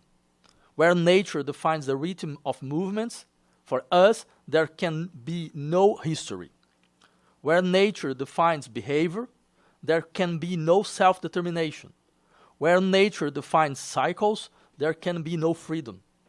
For this reason, a critical theory that is effectively committed to emancipation cannot leave intact the presuppositions that the notion of nature has integrated into the history of modern rationality. And this leads us to say that there is a destruction of nature to be done if emancipation is to be realized. And this is not the physical destruction that we are seeing more and more dramatically these days, but the destruction of nature as a social horizon for action and determination, as what defines both how we should act on the environment and who and what we are. In a way, we could even say that in order to prevent the physical destruction of nature, another form of destruction of nature is needed. Wait a minute. Okay. There are those, when they hear statements about nature as a social construction, to be questioned and ultimately destroyed, something that I share to a certain extent, that immediately imagine that they are dealing with radical anti-realist thinking that in an almost delusional way denies the existence of processes that are independent of our description and action. So much so that someone like Andreas Malm has to remind us that, I quote, to discover coal in the Borneo jungle is to open a conduit into that past prior to human action and get your hands on something that no human helped to produce. And that goes for any fossil fuel extracted from the bowels of this planet. But we should remember that those who seek to carry out the political project of denying the existence of nature don't necessarily want to deny the existence of entities that are independent of our description. Much less imagine that coal wouldn't exist without us. Rather, it's about denying our way of describing such entities because of their socio-political consequence. And it's about problematizing the name of such process as nature. And for it is impossible to ignore the fact that nature is a heteroclite construction, whose heteroclite structure has a clear function, namely to establish a confusing zone of overlap between science, theology, morality, politics, philosophy, and economics. What we call nature is something made up of diverse elements such as physical process independent of the observer, libido, instincts, DNA sequences, natural kinds, God, physical process dependent of the observer, such as those raised by quantum physics, hierarchies, a certain notion of growth, Amerindians people, etc. In other words, it's a social construction aimed at superimposing values and constituting a natural disposition to act on the environment that surrounds us and on ourselves.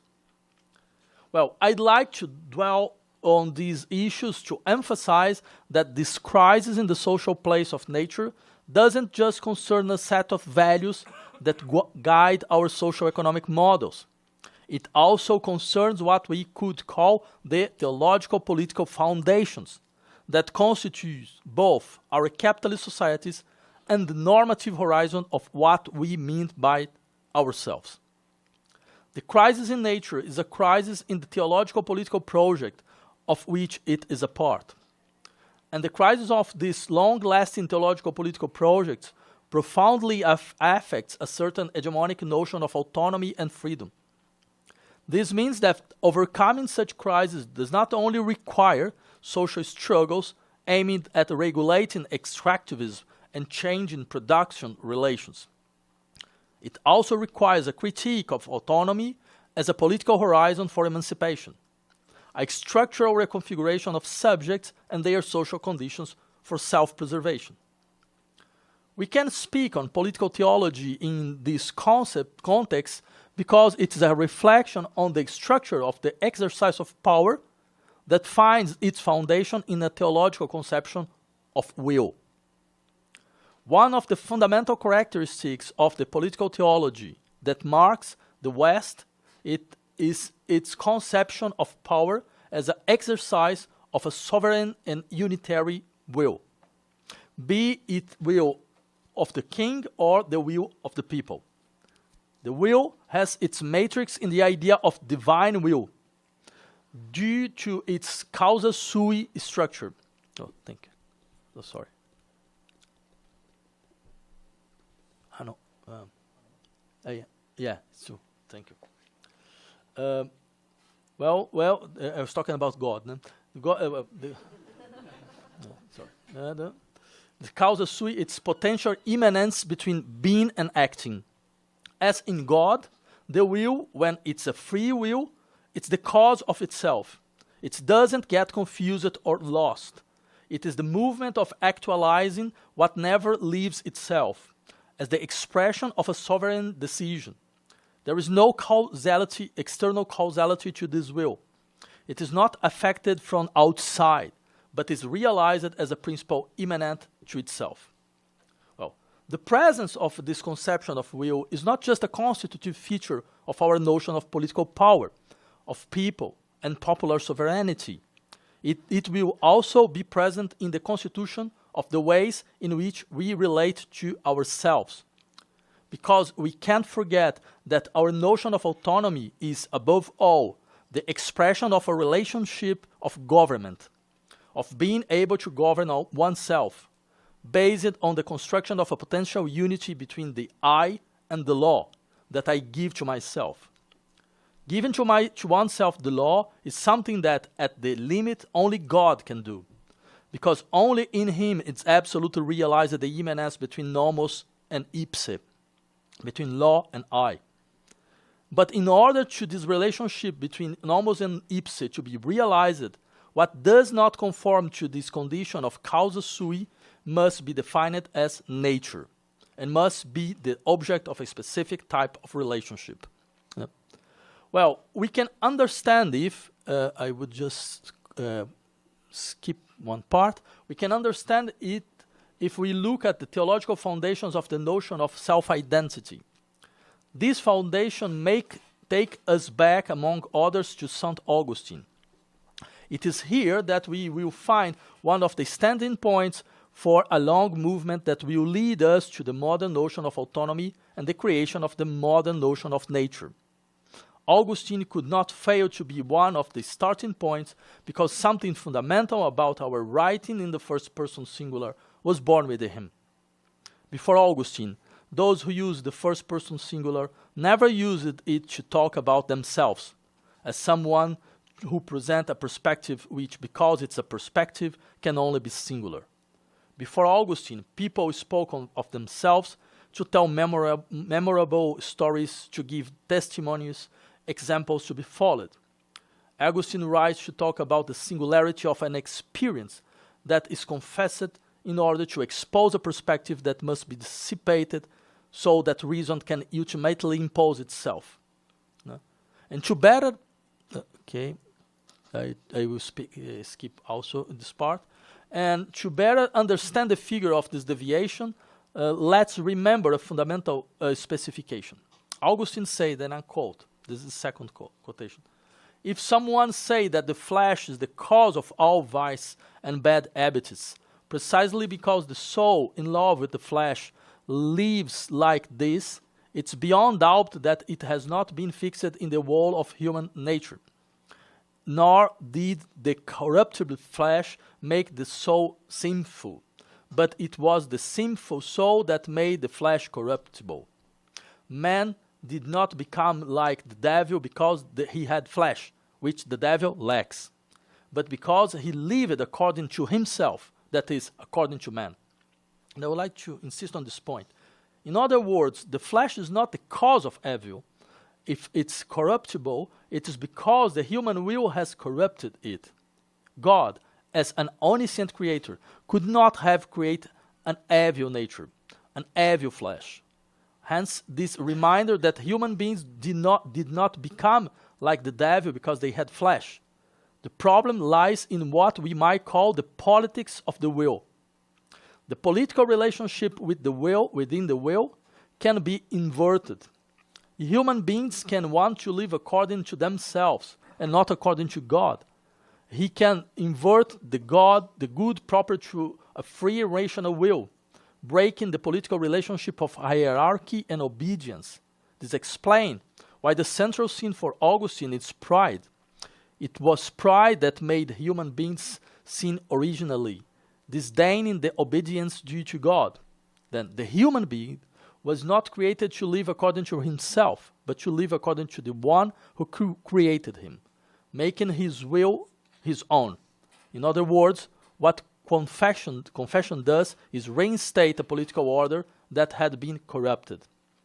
But I would just to insist on other point, but let's note one point.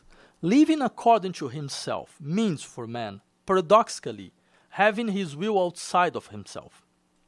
Because it means acting involuntarily, without reflection, supposedly acting like animals. The separation between human and animal comes about through reason, that is, through the ability to perceive and evaluate oneself, to be endowed with an inner sense that would allow us to judge and evaluate our own sense, not to be inert servants of an external causality. And this would allow us, among other things, to distance ourselves from our passions and the inconstancies that come from being at the mercy of external contingencies. This reflexivity defines human exceptionalism and brings the human will closer to divine reason. But this free will is not only characterized by what we will later understand as a reflexivity. It is also capable of understanding that nature should not legislate, should not be in charge, but should submit and allow itself to be dominated. And at this point, Augustine's fundamental theological operation comes into play, namely the definition of original sin as the axis of all Christian theology. And original sin has a fundamental place because it explains the function of the internal civil war that human nature has become. Disobedience to the divine will became disobedience of the self against itself, disobedience of a flesh that no longer submits to the will, of a nature that is hostile, a hostile space. From original sin onwards, the human being will be the place of a continuous split between will and a principle of insubmission that will follow Western anthropology like a shadow, namely libido. The libido, the worst form of insubmission, because I quote Augustine, the libido is so strong that it not only dominates the whole body, not only inside and outside, but also puts the whole man at stake. The central problem here is a political one. It's about who should rule and what should rule in the human. Just as the libido should be dominated, must be dominated, the flesh must learn to obey. But for that, human behavior must not be subjected to external causality. This freedom is realized if human being is capable of dominating nature. This distinction between man and nature takes on its theological significance. Recovering this meaning shows us what are the real conditions for constructing the unity of the self. How much time I have? 10 minutes? 5? Okay, 5. Okay, I will try to. Well, this theological political horizon will constitute one of the central axes of Western sensibility regarding nature and our autonomy. Recovering the history of a way of saying that this history is a way of saying that emergence of nature is inseparable from the naturalization of a device for self-government. It's not possible to change our relationship with what we call nature while preserving such device, such way of understanding ourselves. In this sense, we can see how this theological political horizon unfolds with the development of capitalism, with its appropriation of nature by labor and its colonial expansionism. For example, the idea of nature as something that must submit to the condition of property in a limitless expansionism, an idea that sustains capitalism and its colonial dynamic, can only be developed in a social horizon that is already marked by the notion of nature as something to be subjected to human within a real war that is necessary for the affirmation of our freedom. This could not be otherwise if we take into account liberalism's dependence on theology. By imposing itself as a model of economic development and the structuring of subjectivity, liberalism has succeeded in continuously accelerating economic progress. But in order to have progress, we should accept that something must be saved from regression. In order to have development, there must be something understood as backwardness, and it is in this place that nature will emerge. Likewise, this will be the place of all those very close to nature, such as the Amerindian peoples, which brings us to the theological political carols that would run through the century before the consolidation of liberalism and which would necessarily influence it. These carols took place in the largest global empire of the time, the Spanish Empire of the 16th century. The discussion of the conquest of America was a fair war, as well as the use of natural law to justify the right of conquest, is largely based on theological anthropology that take us back to what we find in St. Augustine. Amerindian peoples are defined as backward, too close to nature, and should be governed by supposedly superior peoples. The Aristotelian notion of natural servitude is constantly used. For Amerindian people would be marked by barbarism expressed in cannibalism, continuous human sacrifice, and sodomy, marks of proximity to a nature unsubmissive to reason. They must therefore be governed by those who are already at another stage, so that the reason that dwells within them can find its strength. The conquest is therefore fair and necessary. But this is not just a fair war against inferior peoples. It's above all a fair war against the nature that express itself in them. No? And I promise that I finish. In this sense, this war prepares the material realization of liberal individuality and its modes of economic action. There is a colonial trace of origin in the emergence of liberal individuality. And we should turn our attention to John Locke, because it is with Locke that we find the relationship between the appropriation of nature through labor and the constitution of our freedom. And let's start, with, for example, with this statement. Without the earth and all lower creatures are common to all men, every man still has property in his own person. No one has any right to it except himself. It can be said that the work of his body and the work of his hand are properly yours. Whatever is taken from the state that nature has provided and left, and there is mixed with his labor, becoming something that belongs to him and therefore making it his property. Well, this is the decisive text for understanding the hegemonic notion of freedom among us and its social consequence. Locke says that individual freedom is a question of self-ownership, of being the owner of one's own person.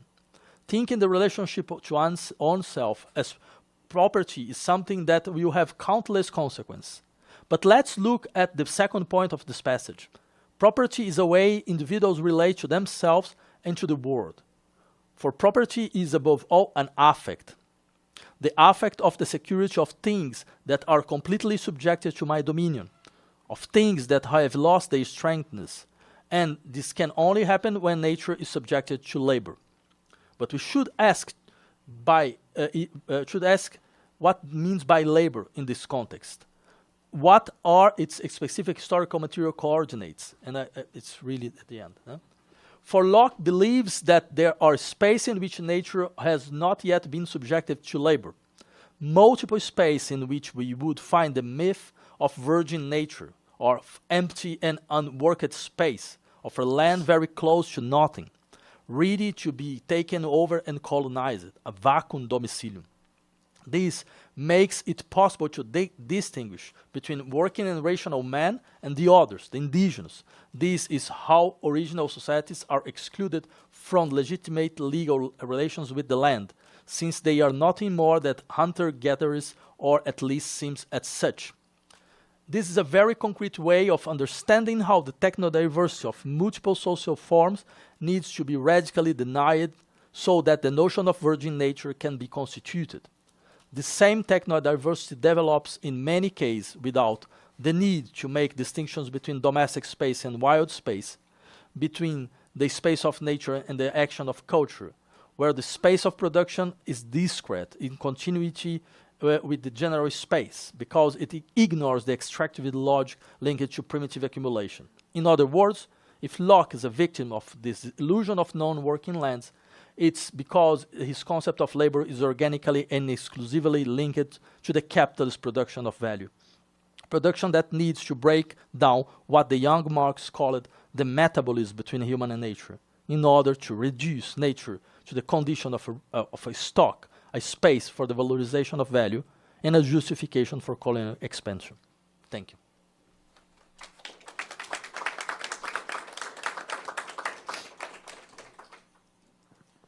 Thank you so much. That was really great. I hope I get to read the full thing very soon. So we are a bit over the time already, so what we need now is pointed questions and razor-sharp answers.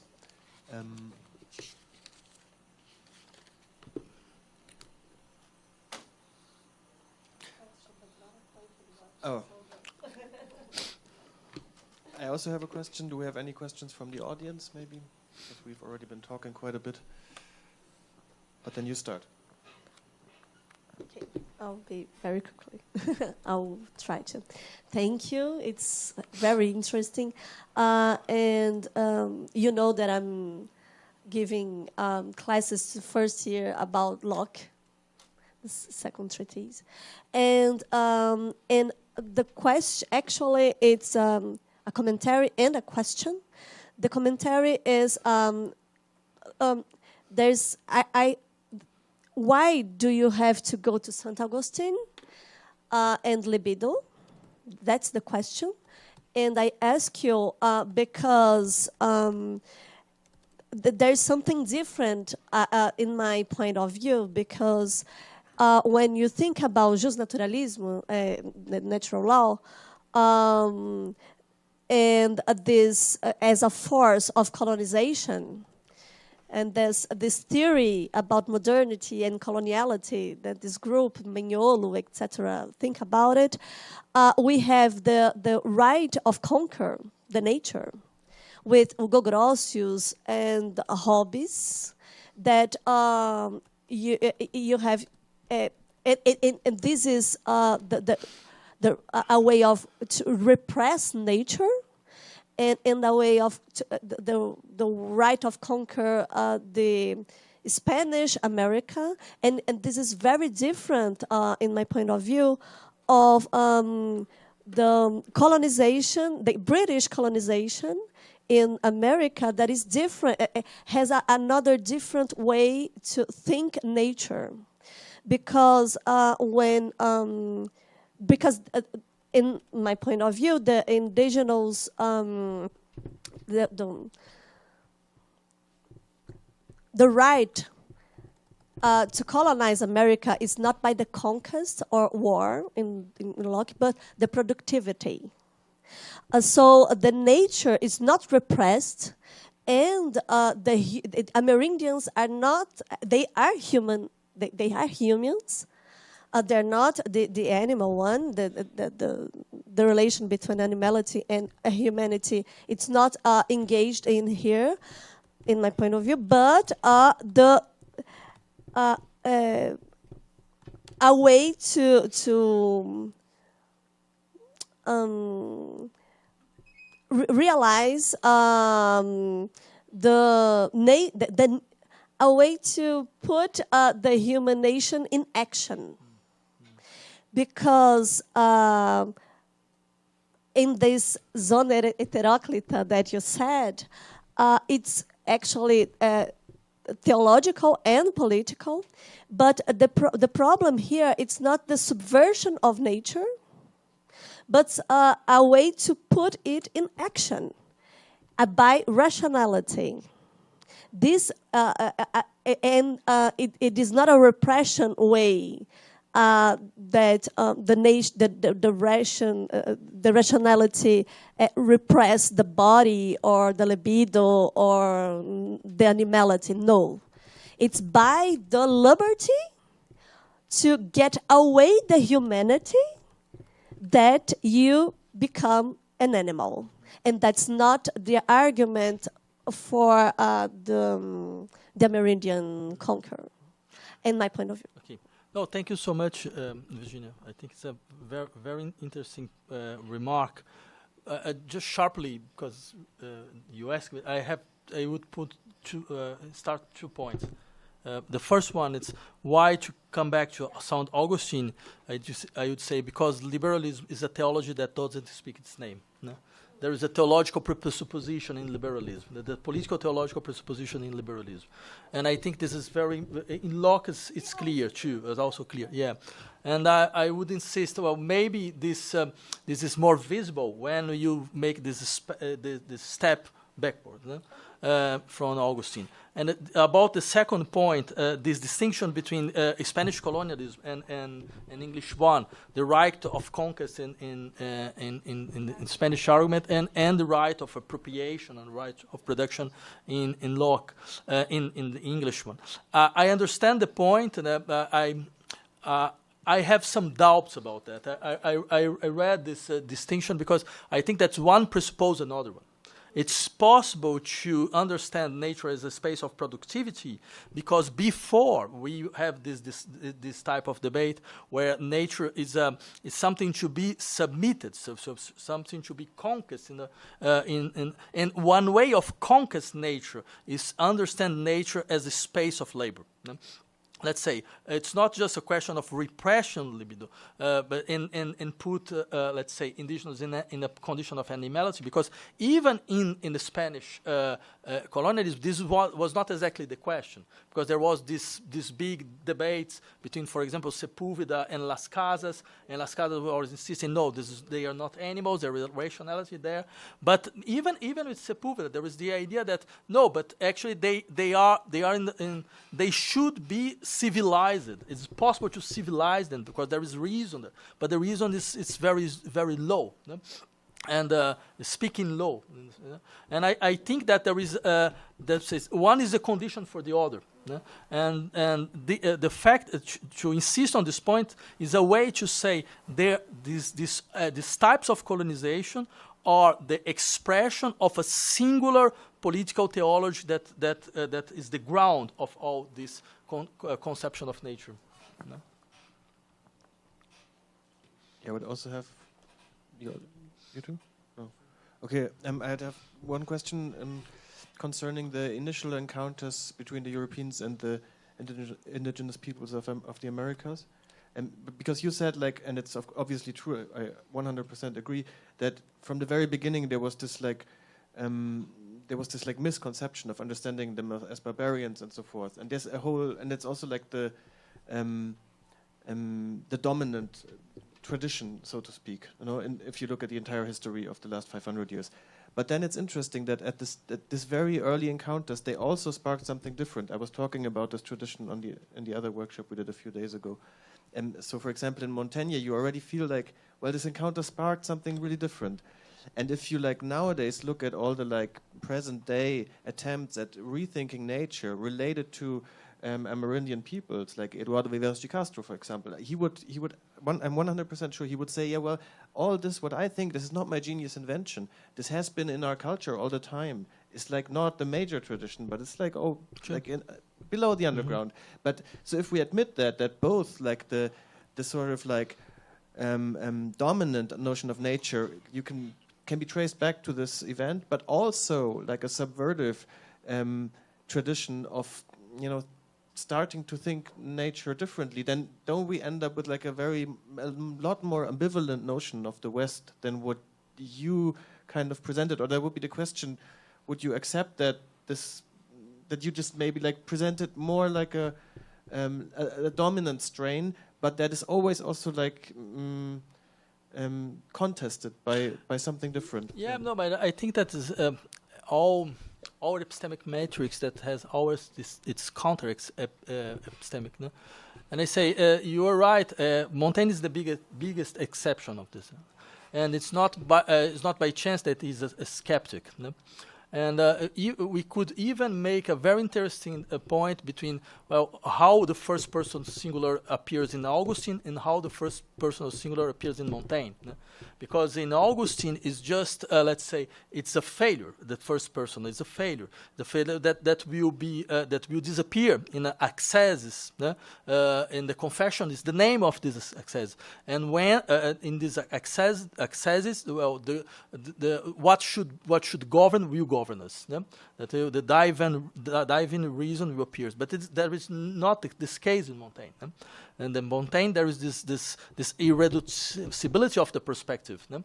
And even if we can just remember how the essays start. They start by saying, look, sorry, it's just about me. And then you can just go out and forget this book. No? And this is not just a rhetoric way to invite people to read. It's a very interesting point about what kind of perspective is appear on this time. But it's true that it's absolutely, let's say, it's not a hegemonic trend. No? But if we are talking about here now about that, it's because, well, this history, the history of modernity was not a monolithic one. Is it? No? Do you want to?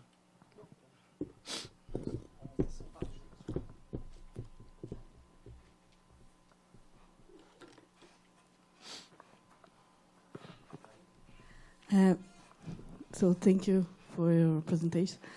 I would like to make I don't know, maybe two questions if we have time. One is about these different ways you're talking about nature. I believe you're making this, I don't know, dialectical form of thinking nature, when nature appears in different forms, and in the beginning you say we have to destroy a form of nature. Then I was thinking like this nature like a grammar, you know. I was thinking,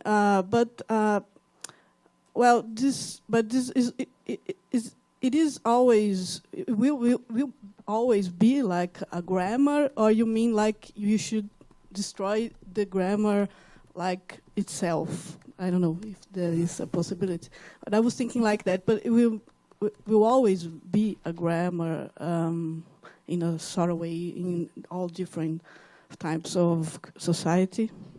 And the other question that I think about in the questions is why return to liberalism? Because and this kind of domination of libido and such stuff, because we in this way, because I believe we have now a lot of discussion of neoliberalism, and it occurs to me that it is a little bit different, I don't know, than liberalism, because we have a different form of domination that is not so much, so, I don't know, so clear, maybe. Not so, it's not so a domination that appears in a form obvious, I don't know. Form of? In an obvious way, so in society, because we have this form of domination in the way that you can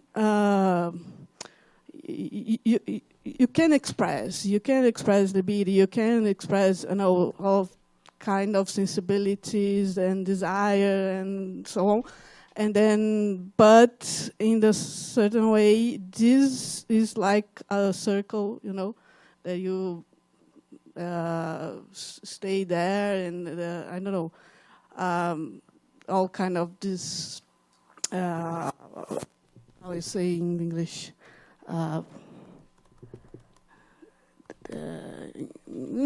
imperativo, né? Imperativo do gozo e tal. And I thought that why this form of, you know, that is. Okay. Okay. Well, thank you.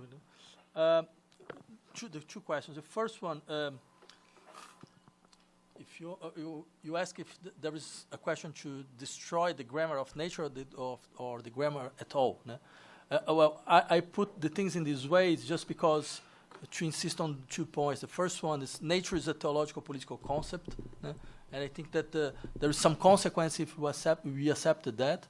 And the second thing is, let's say, it's just all this paper was just a way to quote a Nietzsche statement. Let's say this idea that we will never get rid of God if we believe in grammar. And let's say I just use this idea, the idea that, well, there is some theological presuppositions in our way to organize a social grammar. No?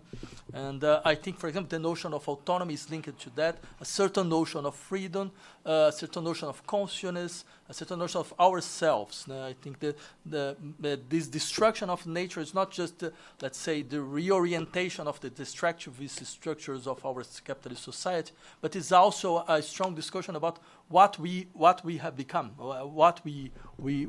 how are the presuppositions, which are the presuppositions for our personal identity, our notion of personal identity. And then there is the second point about the why to go back to liberalism. It's because it was a way to insist that there is a strong connection between a certain notion of nature and the process of the primitive accumulation of capital, that is not just something that appears in one time, that it's appeared often in a certain way. We see in our neoliberal era this strengthening of the primitive accumulation again, And because capital has these two biggest illusions, the illusion of an infinite extract of value from land and from people and from labor. No? And if we accepted that, then I think there is a meaning to insist on a certain continuity, even if I agree to you. Let's see, the question of how we control ourselves. What is the place of this split, this subjective split between what is autonomous will and what is desire, what is libido? It will change historically too. No? Well, if there's no more urgent questions, then I would like to thank all three of you for these great talks and for the great discussion. And we will take a break now and reconvene at 4 p.m. sharp, so that we end in time this evening. Thank you. Yeah.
The first talk will be by Marilia Pisani, maybe because I will not be moderating this table, so maybe you can briefly introduce yourself and then just...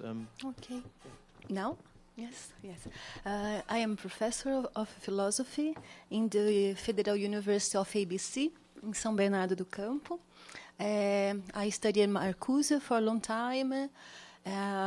I am teaching many disciplines, agroecology, gender, teaching philosophy, and critical theory, feminism. And I am working to Donna Haraway too. I translate some texts of her.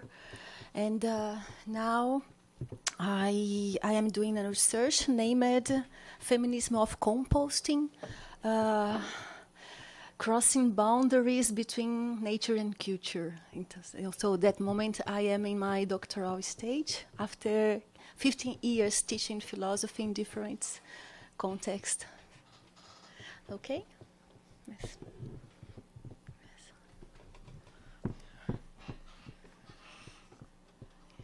Hi. Hello. Yeah. Thank you, Marilia. Unfortunately, I will have to ask you to introduce yourselves also. Thank you.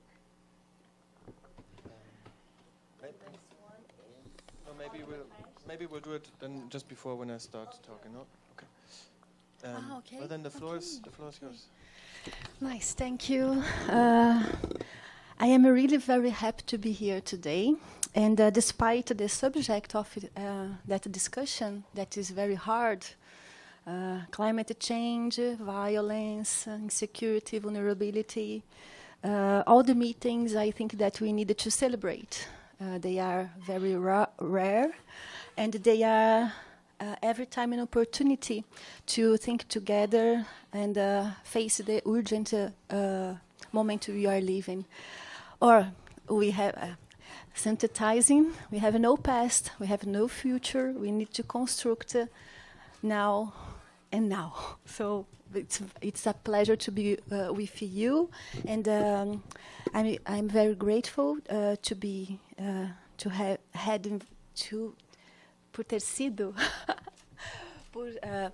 Thank you, Virginia, for the invitation. Thank you, Oliver, and it's a pleasure to talk with you, Catherine. So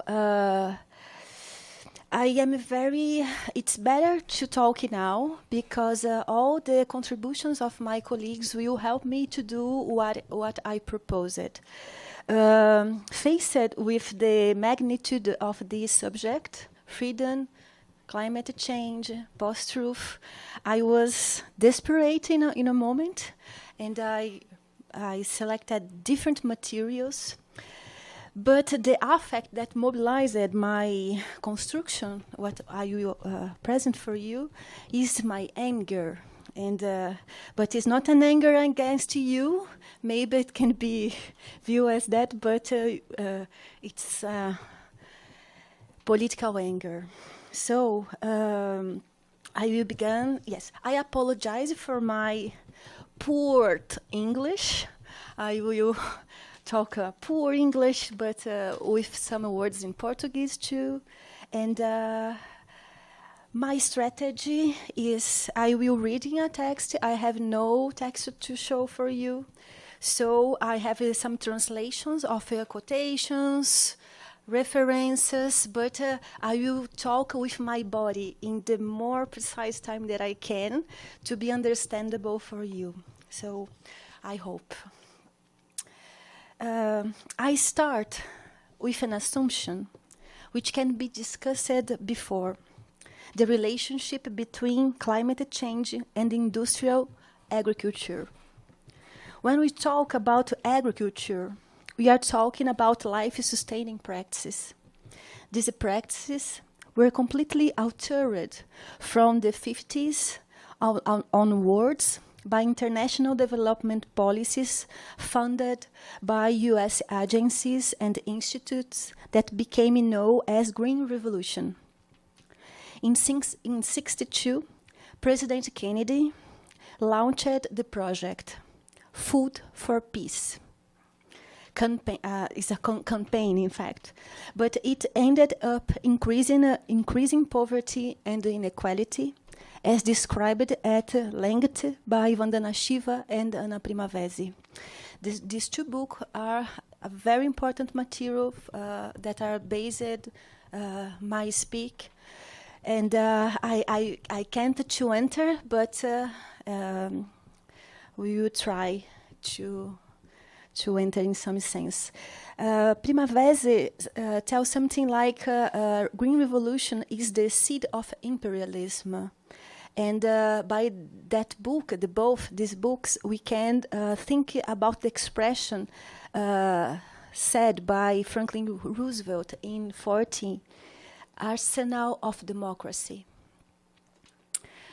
We can talk about that authors after. So they are very deep connections between Green Revolution and green solutions offered today to face the climate change. The Green Revolution is one of the factors behind the climate crisis. Weaving relationships between the green ideology and its technologies is a fundamental challenge, as it was at that time. There are many ways of intoxicating ourselves with ideologies embodied in ways of life, greenwashing. The way in which the ideology of progress and its philosophy of development is accepted almost unquestioningly as better, as an improvement, draws attention to the relations between technology, ideology, and the new forms of control. Herbert Marcuse offered a critical diagnostic. In One-Dimensional Man, Studies of the Ideology of Industrial Society, he wrote the first pages. Advanced industrial society becomes richer, bigger, and better as it perpetuates the danger. Its productivity is destructive of the free development of human needs and faculties. Its peace maintained by the constant threat of war. its growth depend on the repression of the real possibilities for pacifying the struggle for existence. Our society distinguishes itself by conquering the centrifugal forces, social forces, with technology rather than terror, on the dual basis of an overwhelming efficiency and an increasing standard of living. And he asks, why do we need liberation from such a society? With this question, he points the blocked dialectic of liberation, the society of a total mobilization which takes shape in the most advanced areas of industrial civilization, combines in productive union the features of the welfare states and the warfare states. I am going back to Marcuse. I'm not going back to Marcuse, but I want to make clear the critical theoretical background of this presentation. I'd like to start by inviting you to pay attention to a short video and to notice what kind of affections this video produces, whether the body accepts, whether it finds strange, what emerges, if it feels relief or an incipient anxiety take over. I watched this video for a few hours, sitting in front of TV in the Portuguese Euronews channel. The video appears as an advertisement that is repeated at every break between the reports. In recent months, the channel has been animated by electoral debates for the European elections, a privileged space to close observation. The topics include strategies for dealing with climate change, strategies for defending European democracy through energy autonomy, massive investments in war industry, farmers' mobilization in Spain, Poland, and France. The talk by the expert is not a word. Climate change appears as an opportunity for competitiveness and increasing security. I will need your attention for 2 minutes. In the first, in fact, a little bit more, but 1 minute.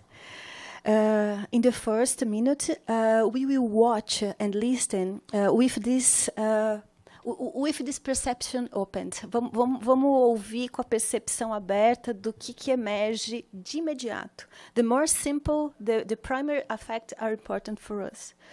And after, I will create a personage, an avatar, to narrate in my own term. So I will present for you the video. So the video is to the celebration of International Day of the Forest for this year. So Forest's long-kept secret. Innovation is unlocking the forest's long-kept secrets. Buried deep under the bark of trees are powerful solutions. The chemistry of trees allows us to use them in ways we never imagined possible. Harmful plastics can now be replaced with biodegradable alternatives derived from wood. We can substitute graphite and rare earth metals in batteries and create new sustainable fibers to help reshape the fashion industry. Technology is constantly developing new sustainable materials from trees, from those that can heal us to those that provide us a place to live and work while locking in carbon. Drone innovations are changing the way we manage and protect our forests, helping to detect and fight forest fires, as well as safeguarding biodiversity and fragile ecosystems. Forests, new solutions for a better world. Forests, new solutions for a better world. And fragile ecosystems. Forests, new solutions for a better world.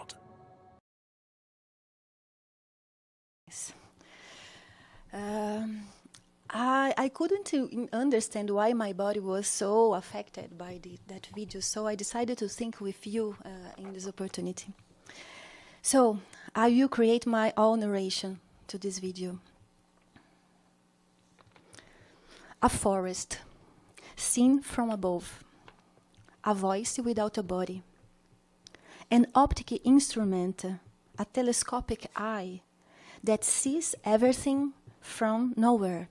This is a quotation of Donna Haraway. The disembodied vision narrating with the voice of the universal subject. The modern trick of the eye of God. An eye that observes and scrutinizes everything. A forest, like a disembodied taxonomy. We don't know in which territory, in which interspecies relations that forest is constituted. The narrative hides the forest as a holobiont person, a person made up of many beings. Holobiont in Portuguese is an interesting word. From the all-seeing eye camera of God, the voice of heaven enters the bowel of the forest.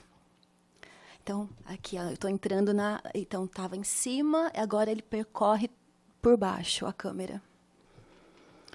In seconds, the discarnate eye voice is already at the foot of the tree and quickly runs through the body skin, touching it with its eyes, all the way to the top. I close my eyes. I try to connect with the long-kept secrets of this forest. I imagine this tree keeping hardly its secrets that were previously inaccessible. I ask myself, why does it keep them? If it keep them, was it say they wouldn't be revealed? Who wants to have their guarded secrets revealed by the eye of God? Então, estou imaginando a árvore tentando guardar o segredo dela ali, tá? The eye instrument opens the body tree with the laser scalpel and removes its secrets. Through its gaze, it dissects. I keep my eyes closed. The violated body. Another trick. We are now inside its body, dissecting its veins. The scalpel's cut has opened up the secrets, and a phantom DNA molecule appears, the powerful solution of the problem of the climate change and ecological crisis. A double illusion. The molecule hovering like a phantasma on the screen. Yes, the molecule hovering like a phantasm on the screen. Could it be the soul of the tree captured by the modern vision instruments? The soul, stripped from its skin, appears as a green solution. Green is a hottest color. I close my eyes on fire. I sense a scene of sacrifice, death, and violence. The price of civilization and progress must be paid. A neutral laboratory, gendered and racialized scientist. In the midst of a clean environment of test tubes, they are ordinary workers. Everything is in place. I close my eyes. The scientists look down. Do they see the forest in the test tube? I look back. How many digits does it take to make a forest? A distortion in the scene leads to a large expanse of plastic garbage floating in the water. I close my wet eyes. I hear people asking, who is the name of this water? Who is this river, this lake, this ocean? An animation. We return to the body of the first tree, the abstract tree. A piece of a trunk. A flow of energy goes around the trunk of the tree body several times, as if it were enchanted, surrounded by magical beings like those said to inhabit the forest before the test tube. A magical energy flowed and turns into an illuminated battery. Oh, the illuminated battery. I close my eyes. Dazzled. Will the disenchanted tree give rise to the battery that has come to life? And will the forest replace the harmful plastic so that we can carry on acting as if we knew nothing? A strange fetish. Okay, yes. A pink dress in a sewing atelier and a headless mannequin. Despite this, the images indicate that there is no need to lose your head, because there will always be a fashion trend for the end of times, and for the end of times, and so on. I close my eyes, confused. I wonder if there is still a suitable dress for this occasion. Should I worry about the dress code of climate change? What am I going to wear? A monolith architecture like a dark garage with neon lights. A single cybernetic tree crumbling into several pieces as if they were gold nuggets. I close my eyes, deserted. This environment seems very unpleased for trees, for life. I wonder if that is why the tree feels apart. The policies of care of the eye of God. A doctor and a patient, gendered and racialized. Artificial skin is applied to her arm. I close my eyes, relieved. Someone is looking after us. Tree technology is really impressive. A deep cut in the skin, very close to our eyes on the screen. I can almost feel it. And a finger rubbing a transparent yellowish ointment. An open wound, uma ferida aberta. I close my eyes in fear. How many wounds does technological progress? Quantas feridas foram produzidas pelo progresso tecnológico? A modern green home. A modern green home. A building with modern architecture, wood, glass, staircases, bright windows. A young woman in a cap who could be anyone. A young woman in a cap who could be anyone crosses the space. Could she really be anyone in that space? Tô fechando. Ok? 2 minutos. Ok. Ok. A drone with a very familiar face that could be a father. He's looking after the forest. Everyone's face. Amen. I close my eyes strong. Okay, sorry. The time. Okay, I manage and protect our forest. I close my eyes strong. I ask, our forest? Us? The drone looks out over the forest and suddenly finds a nest with a pair of adult birds and a baby bird. Right on the top. To remind us, perhaps, that it's always about sex and reproduction of life. And why not of the Oedipal drama in the multi-species perspective? I open my eyes widely because I see something new. Nature is no longer described as a monster to be dominated and controlled, but rather the poor thing, a fragile thing that needs to be cared for and safeguarded. It needs guardians, almost like children, fetuses, jaguars, and native people. Lembra da voz final. Forest. Safeguard is a general, very gentile voice. Listen the voice again. There's something hidden here. One quotation, and I finish. Nice. What can we learn about the ideological dimension of climate change technologies?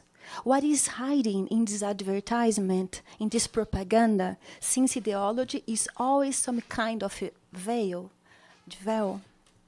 Another voice indicates a semiotic politics of representation. I quote Donna Haraway. permanently speechless, forever requiring the service of a ventriloquist. They cannot represent themselves. They must be represented.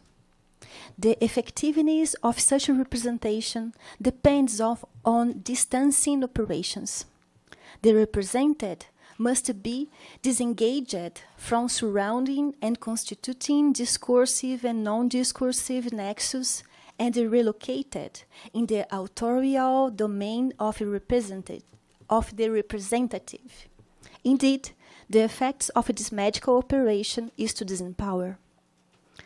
These isolated, subjected, and represented subjects, reconstituted as objects of a particular kind, as the ground of a representational practice that forever authorizes the ventriloquist.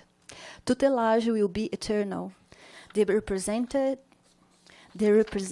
is reduced to the permanent status of the recipient of an action, never to be co-author in an articulated practice among unlike but joined social partners.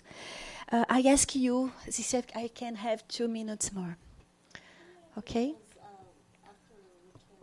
Okay, because I really need to finish with that. On that quotation, Donna Haraway synthesizes a critique of a modern colonial devices of control and subjugations of bodies and territories. And I would like to put it in discussion here, because the rise of simple and difficult questions is important now, and that question is referred about our ways of life. The solutions for the climate change need to be so radical than its consequences, and it's needed to be done in our terms, with the autonomy that we have learned from the struggles that matter.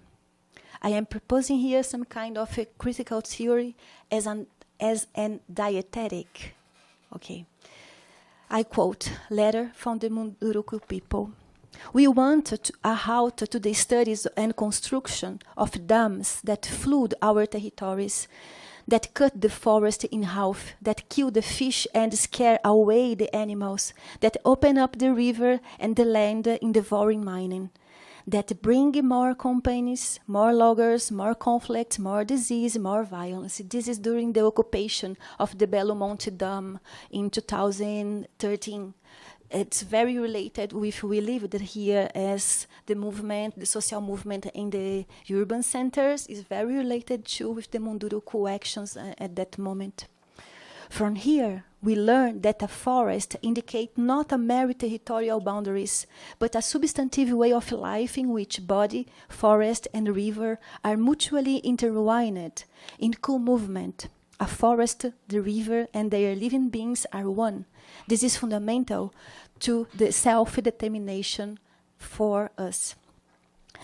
Quote, I quote, we appeal to Brazil and the world civil society who are in solidarity with our struggle for survival, for the Amazon forest and for the Earth's life, to who refute the false solutions of green capitalism. We are concerned about various public policies, government programs, and the creation of laws that permit the transformation of the Amazon into a carbon sink and gradually safeguarded while criminalizing and expelling people from the forest.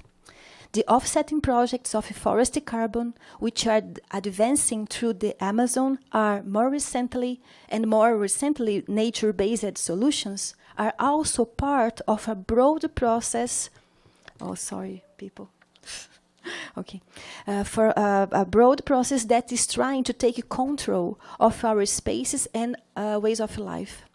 We feel that in this context, the word sequester refers less to the carbon, but more specifically to the Amazon as the space of life and diversity.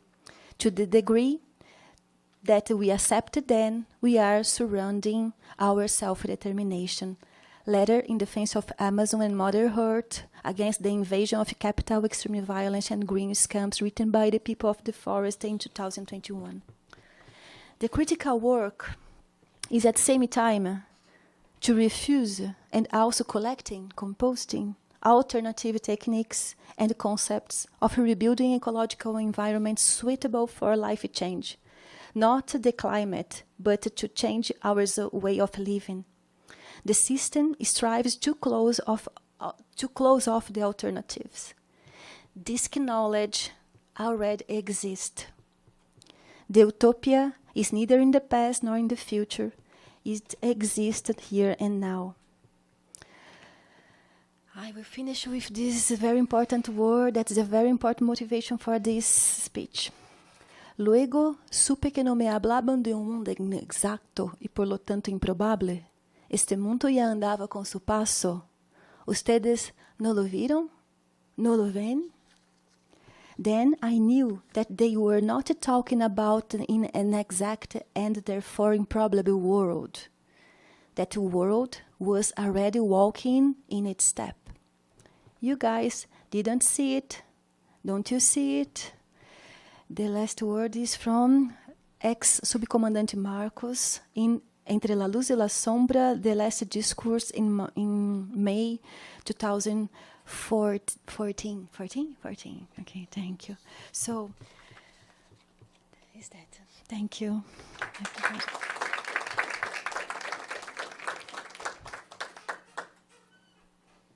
I will thank you, Marilia, and we will let the debate for after the 3 presentations, okay? So now I ask you, please.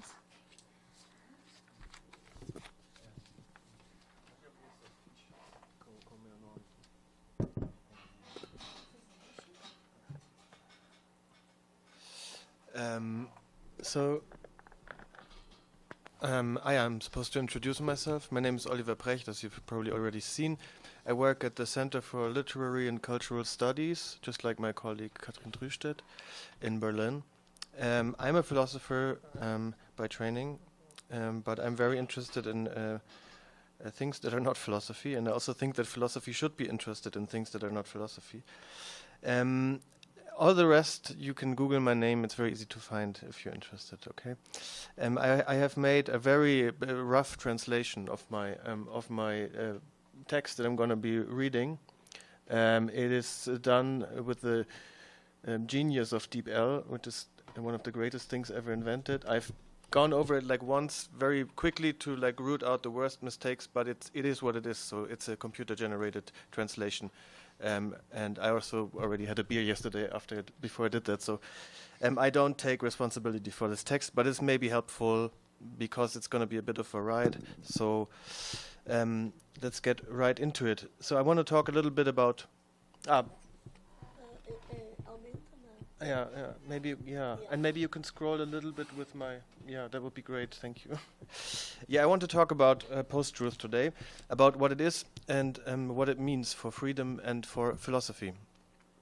More specifically, I want to argue that the present situation calls for a revision of a specifically modern attempt at liberation that I want to call somewhat counterintuitively positivist. So my thesis that I want to elaborate a little bit today is that in modernity, which maybe is another word for what Vladimir called the West, in modernity, emancipatory projects take on a positivist form. By that I mean, we think that we have an insight into the truth, which is good in the sense that it is good for everyone, that everyone should have it. And this insight, in turn, entitles us to educate the ignorant who do not dispose of this insight yet. And this positivist form of emancipation has, in my opinion, reached a dead end. And the name for this dead end is post-truth. I use this word mainly because it's common, everyone has heard of it, everyone has at least a vague idea what it means. It has the somewhat strange connotation that at some point we had truth and now we somehow lost it. Things are obviously more complicated than that, but I want to stick to the common word regardless and try to make some sense of it. So before I dive right in, I need to make some preliminary remarks. For me, the first and most important questions of philosophy are not what can I know or what may I hope for or what should I do, also not what is or what exists. No, for me the first questions of philosophy are where am I and what time is it? The other questions are obviously also important, but I want to reverse the traditional order and put the problem not of time and space as such, not of being and existence, not of ideas and ideals, but of my particular situation first. That is my definition of radical political philosophy. This process of situating our own philosophical endeavor before we embark on it, of answering the questions, where am I and what time is it, requires many things. It's not enough to get out my phone and check the time and then open Google Maps and check my location. We do not exist as a point or volume in space and time.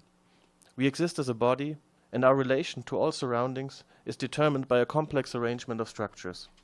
Structures of perception, of language, of thought, of desire, and of history.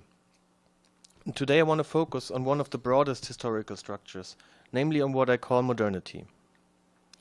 I would argue that modernity, in a very broad sense of the word, was formed by three initial events. The first is obviously the Copernican revolution, which in the long run made possible most of the progress we are familiar with, but also contributed to a rationalistic misconception of our situation in the world. According to this misconception, we appear as mere points in time and space. The planet we are entangled in appears as a mere background, as a mere lump circling the sun, as Edmund Husserl put it once in his famous text on the reversal of the Copernican revolution. In our present situation, which is not exactly postmodern, but more something like a slow decay of modernity, climate change leads us to realize that the planet is not just the neutral background to our projects. We experience a certain reversal of the Copernican revolution. You probably know this discourse from famous intellectuals like Bruno Latour or Isabel Stengers and others. But that's not the point. The second event was the discovery of the New World, that again greatly contributed to a certain form of progress, especially to the development of capitalism, but it also contributed to an extractivist misconception of our situation in the world. The discovery of the seemingly endless, seemingly empty vastness of America, the discovery of the fertile grounds and seemingly endless resources greatly contributed to the illusion that nature is something that lies before us, that we can control and extract, that we can master. In our present situation, we kind of learned the hard way about the finiteness of the world. There is no more new worlds to be discovered, neither on Earth nor anywhere else, despite the very powerful imaginary and ideology of the other worlds, of space extraction, and all the other things that turbo-capitalists like Elon Musk want to make us believe. We also learn that the process we now call extraction never really happened. There never was a reservoir of energy that we could just use to build our civilization. The energy saved in fossils, for example, was part of an eco-social system, and extracting it meant fundamentally changing the system. So the reversal of the Copernican revolution is accompanied by a reversal of the so-called discovery of the New World. It's obviously not a discovery, no, I just used this word. We learn that there is no new world, just the old one, that already includes everything, all our possibilities and all our limits. The third formative event is the invention of the printing press, which of course had countless complex effects, but first and foremost resulted in a spread of literacy and a general acceleration of the flow of information. The proliferation of printed material, of books, later also of newspapers and many other things, was periodically very wild, and as such undermined many existing social structures. But it was equally brought under control again and again. It was then centralized, censored, monopolized, and so on, and thereby helped build and stabilize new social structures. Generally speaking, I think that the Gutenberg revolution greatly contributed to another misconception of our situation in the world that could maybe be called encyclopedial. The world appears itself as a totality of phenomena that, if only we had enough time and space, we could register, represent, and comprehend in its totality. And again, in our present situation, we can see a sort of reversal or maybe a repetition of the Gutenberg revolution. It's not easy to tell. This aspect of the present situation is particularly hard to pin down and causes much confusion. So what we are seeing today is a new flow of information that shortcuts the old centers of distribution like printing presses, editorial offices, publishing houses, newspapers, journals, and so on. What's really new about this phenomenon is the radically decentralized flow of information. Like in pre-literary times when a lot of information was passed on through hearsay, rumors, small talk, the fake news now seems to bypass all instances of control. But of course, even this decentralized flow rests upon some form of infrastructure. In the Brazilian case, which is the most extreme and therefore the most instructive case of the world, this infrastructure is primarily, even almost exclusively provided by WhatsApp. And as it goes, there are also new attempts to tame and re-centralize this flow, by the government, by WhatsApp itself, or by smart right-wing influencers and intellectuals who want to gain hegemony in this field.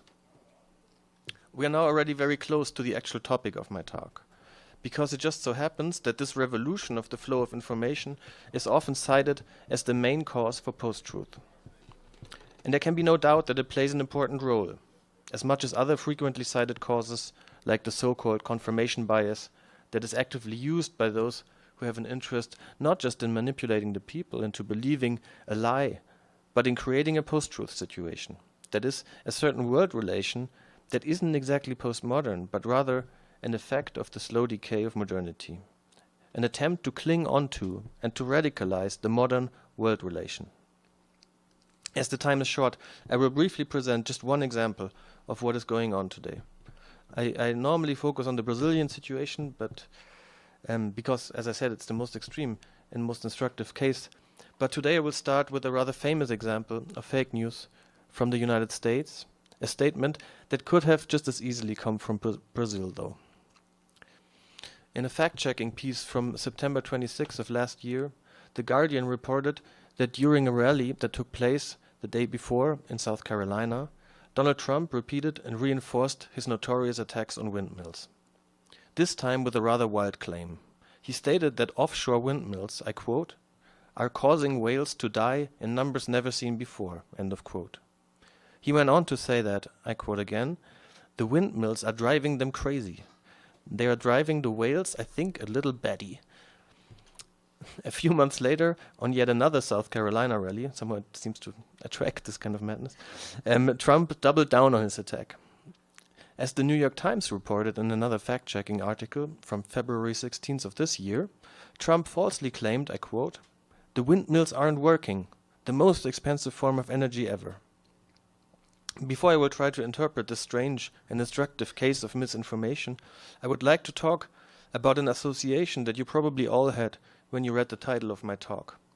That is the most iconic scene of modern literature, Don Quixote tilting at the windmills. I think a certain literature from early modernity, like Montaigne or Shakespeare, who we will be hearing of later, and Cervantes, as well as some remarkable examples from the New World, especially Antonio Vieira or Sor Juana, can really help us make sense of what is going on right now.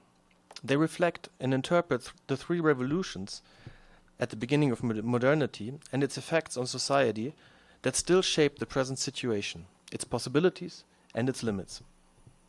In the famous scene from chapter 8 of the first part of Don Quixote, the Knight of the Sorrowful Face, which, this is a short footnote, won't be in there, is how Edith Grossman translates El Caballero de la Triste Figura, an expression that is notoriously hard to translate. Every possible option has been chosen in the numerous English translations. I just want to point out that figura, which for you Portuguese-speaking people is not big news, may also refer to the appearance as a whole, to his Gestalt, so to speak, to use another German word. End of the footnotes. Anyhow, on one of his first adventures, the Knight of the Sorrowful Face or appearance or figure, upon seeing 30 to 40 windmills, which by the way is almost a wind farm, explains to his companion Sancho Panza that he intends to battle the 30 or more enormous giants he is perceiving, and that it is, I quote from Grossman's translation, all the following quotes are from Grossman's translation, and that it is a great service to God to remove so evil a breed from the face of the earth. Sancho tries to explain to his companion that what he sees, I quote, aren't giants, but windmills, and what looks like their arms are the sails that are turned by the wind and make the grindstone move. End of quote. This rational explanation doesn't prove to be very fruitful. On the contrary, Sancho is being lectured by Don Quixote, who says, and I would like to ask you to keep this in mind, I quote, "It seems clear to me that thou art not well versed in the matter of adventures.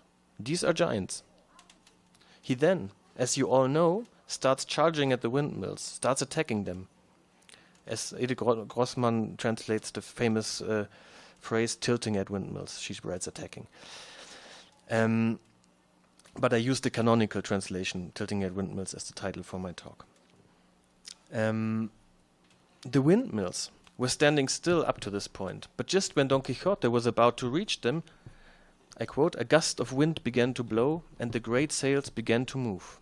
And just at the very moment he thrusts his lance into the sail of the windmill, the wind starts blowing stronger and moves the windmill with so much force that Don Quixote and his horse Rocinante are thrown through the air and get hurt pretty badly. Sancho then claims that there are windmills spinning in Don Quixote's head, hence insinuating he is crazy, to which Don Quixote replies, "Be quiet, Sancho. Matters of war, more than any others, are subject to continual change.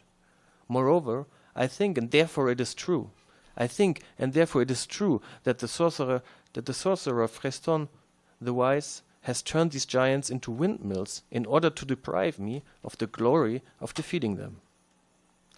So what is the nature of Don Quixote's supposed craziness?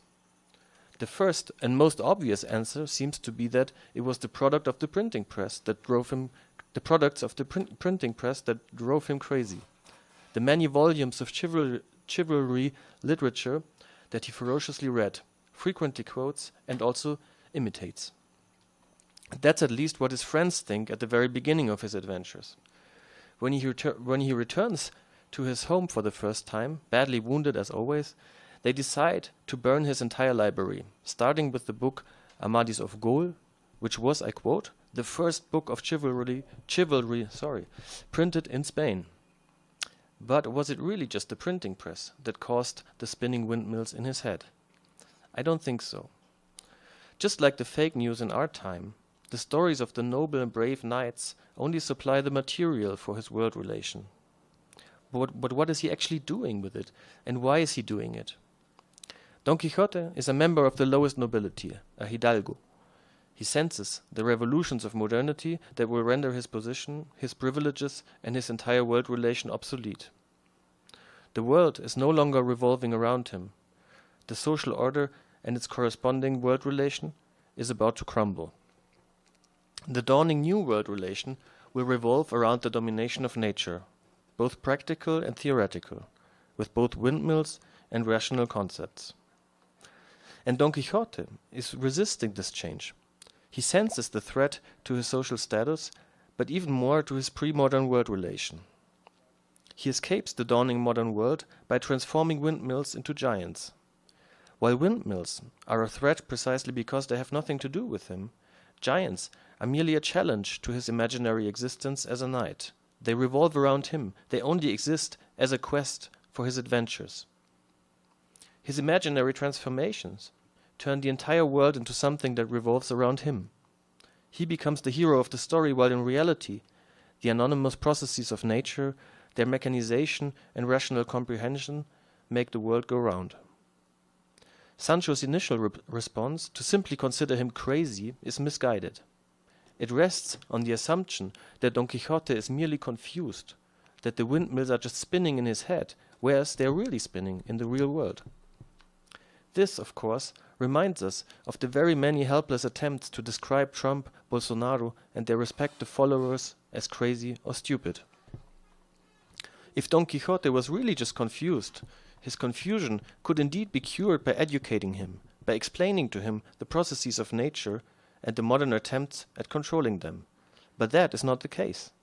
The initial disillusionment is followed by an almost immediate re-illusionment. As soon as he realizes the giants are windmills, Don Quixote has yet another explanation. It was the sorcerer Freston that turned the giants into windmills in order to deprive him of the glory of defeating them. So once again he has recreated the world in which everything revolves around him. This reminds us of the dynamics of contemporary conspiracy theories. Whenever conspiracy theories collide with reality, they will most likely immediately come up with another, even deeper conspiracy to explain their failure. Their failure was part of an even more intricate plan. But Cervantes, in the words of the Knight of the Sorrowful Figure, doesn't just tell us how it works. He also names the principle of this anachronistic world relation. Don Quixote says, I quote again, "I think, and therefore it is true, that the sorcerer Freston the Wise has turned these giants into windmills. I think, and therefore it is true. But how can that be? It can be because Don Quixote is not discussing matters of fact, but, I quote, matters of war, cosas de la guerra, or, quote again, matters of adventure, esto de la aventura, so more literally something like that which concerns the adventures. The facts do not matter. What matter is his world relation as an adventurer, a warrior, or knight, that puts him at the very center of things, just like the Earth was the center of the universe before the Copernican revolution. Sancho can explain to Don Quixote all the facts in the world, much like you can explain your Bolsonarista uncle all the facts in the world. They won't care. Today it is, of course, not so much the figure of the adventurer or the knight, but the figure of the detective and the spy that serves as a model for the attempts to regain agency in a world that makes us feel powerless. But the principle remains pretty similar. The reason crime and spy stories have become so popular might well be because they provide us with an imaginary model to regain agency. Investigating, and be it just by looking at conspiracist YouTube videos, means regaining agency. We may call this agency illusionary, and for good reasons, but that doesn't dissolve the illusion in the slightest. Even the confrontation with reality doesn't dissolve it. There will always be another, deeper state that has forged this disillusionment. And just like Don Quixote doesn't stay in his house with all his books, the conspiracist subjects won't stick to watching YouTube. They too will take things in their own hands. Like a dystopian version of James Bond, they will go in the streets and try to unveil and end the conspiracies themselves. In a famous case from Washington, D.C., a heavily armed believer in the so-called Pizzagate theory, a rather bizarre conspiracy theory that claims that established politicians entertain a satanic pedophile network, entered a pizza place to raid their basement, which, according to his internet sources, was the headquarters of said network. When he found out that the place didn't even have a basement, the adherents of this theory, just like Don Quixote, resorted to an almost immediate re-illusionment and claimed that his raid of the restaurant was just staged by the satanic network to discredit their movement. So you see the analogy to the sorcerer Freston. At this point, you will maybe believe me that there's a sort of structural analogy. But what about the differences? I claimed that Don Quixote resisted the three revolutions of modernity, that windmills appear as a sort of symbol for a mechanization of nature, a rationalization of the world that would eventually lead to an almost global extractivist world relation, including the capitalist and most of the so-called socialist economies. But what about the present situation? Why is Donald Trump still tilting at windmills? Why would the mechanization and rationalization, the extractivism, bother him? Is he just crazy? Did he read too much Don Quixote? Are the windmills just spinning in his head? I don't think he is. Well, maybe he is, but that's not the point of my talk. In my opinion, the contemporary post-truth situation can be read as an attempt to regain agency. As opposed to the situation at the beginning of modernity, it is not the mechanization and rationalization of the world that appears as threatening. Quite on the contrary, the modern world relation is what comforts us. It has become our second nature. What is threatening is our entanglement in a planet which no longer appears as a mere resource, as a mere background for our projects. That is what appears to be threatening to modern subjects. It may be a virus, it may be a disease like cancer, it may be the finiteness of fossil resources, or it may be, and it actually is above all, climate change. All these forms of finitude and entanglement remind us of the failure of the modern project, that is, of the project to dominate, rationalize, and control nature. All these phenomena affect us in the sense that they show us that we are not masters of nature, neither of our own nature, nor of the planet. The uncontrollable, anonymous forces of nature question our identity as modern subjects and therefore are deeply troubling. Conspiracy theories allow us to identify a subject that is responsible for this discomfort with nature, for this Unbehagen mit der Natur. A subject, like a secret world government, maybe even an alien species, or like in most cases, it's simply the Jews, a subject that may be considered evil, but unlike the sorcerer Freston, at least acts very rational. And the odd thing is that the windmills, once the symbol for the mechanization of nature, have now become troubling for a very different reason. Unlike the production of energy based on fossil fuels, which seems to work on command with no flaws or surprises, which appears to be the peak of our domination and control of nature, the windmills depend on the uncontrollable forces of nature. No wind, no energy. That, in my opinion, is the deepest cause for Donald Trump's statement that they, I quote, don't work. They don't work because they escape our control, our domination of nature. Just like Don Quixote had to experience when he was charging at them, one moment they stand still, the next moment they are turning with full force and throw him off the horse. They are hence not just a symbol for the mechanization, for the beginnings of extractivism, but they also show the hybridity of all modern enterprises. They are like all human products and projects entangled in a messy planet that we will never fully calculate or control. That, in my opinion, is where we're at. It is of course not the entire answer, but an important part of the answer to the question, where am I and what time is it? I think we need to focus our energy on developing this answer. Only then can we address the pressing question, what is to be done? Like I said in the very beginning, I believe that the present post-truth situation requires a radical revision of the modern approach to political problems.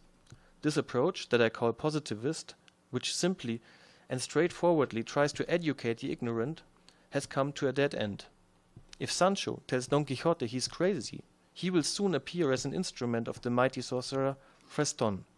If you tell your Bolsonarista uncle he is crazy, you will soon appear as an indoctrinated puppet of the socialist government. That's the mess we're in, or at least an important part of it. I actually wanted to end this on a more positive note.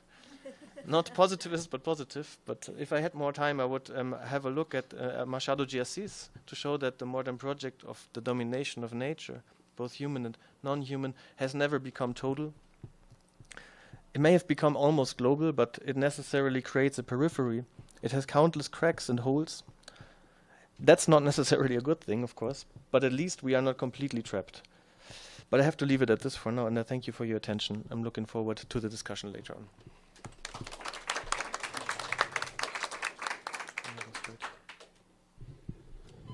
Thank you for your presentation. It was very rich. And now, please, would you, Catherine, present yourself? Yeah. So thank you all for coming and for staying. My name is Katrin Trüstedt, and as Oliver said, I am his colleague at the Center for Literary and Cultural Research. I believe it is translated in Berlin. And I apologize that we are making you all listen and speak in English. But as Oliver said, please feel free to ask questions in Portuguese, and someone here will translate, not me, but someone will. Yeah, so what I want to explore today is the case of nature as person, of giving non-human natural entities the status of personhood in order to offer a way of thinking about the common questions here, and trying to bring together different strands from different traditions.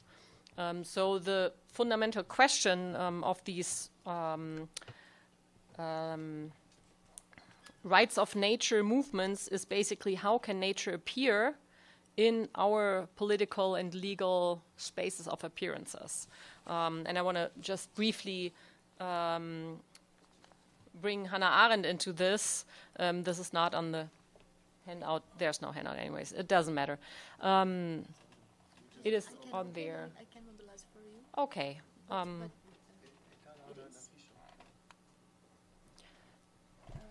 It's only in English, so. So in The Human Condition from 1958, Hannah Arendt aimed to retrieve a political dimension of human existence. The space of appearance is that space, I quote, where I appear to others as others appear to me, where men exist not merely like other living or inanimate things, but make their appearance explicitly. And such a public space of appearance can, and in fact must, be constantly recreated anew, where individuals gather together politically. But Arendt elaborated the importance of appearance in light of the Greek polis, the foundation, as she called it, of Western democracy.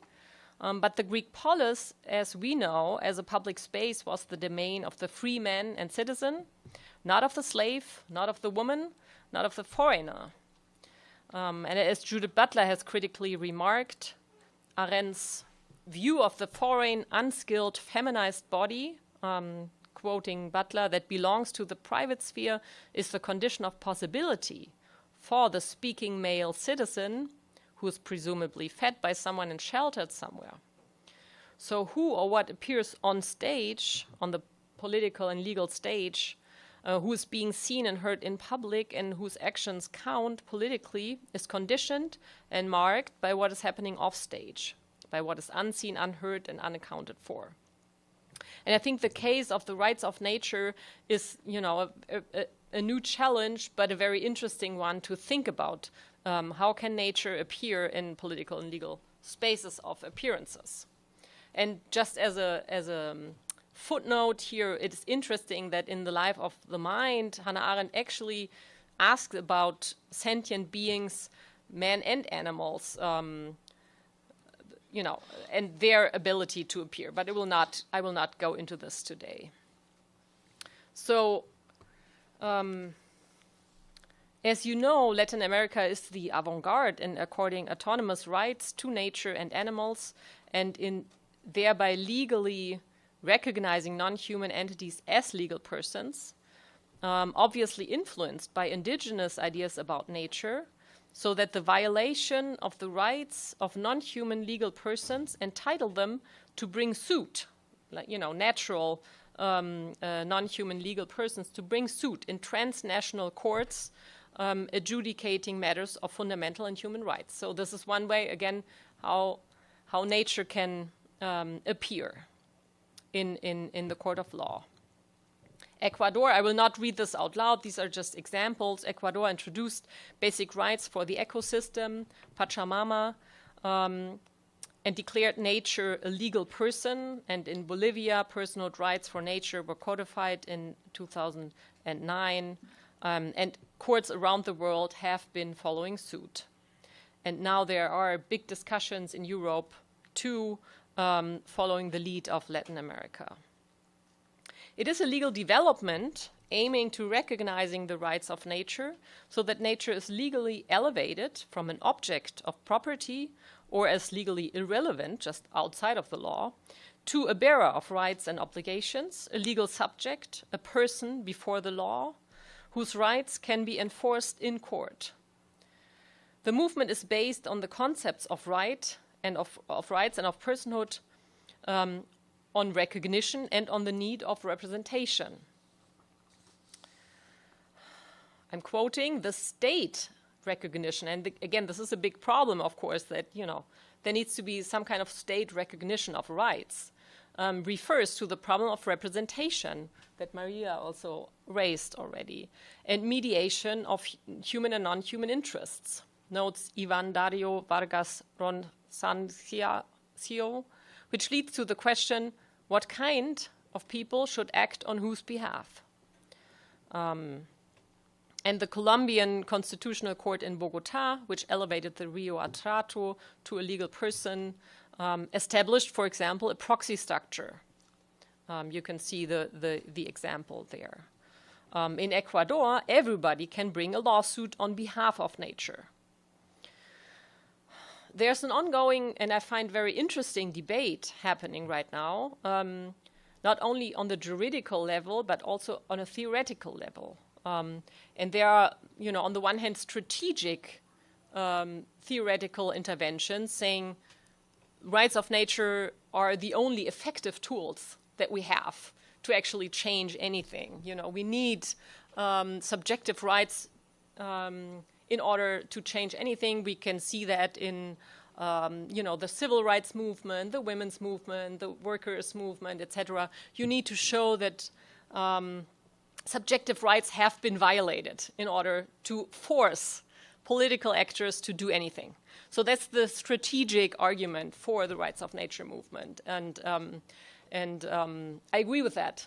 But I also think there's also a theoretical argument to be made for this debate, because I think there's something. Although this is a very special case, you know, rights of nature. How can nature appear in the legal and political courts?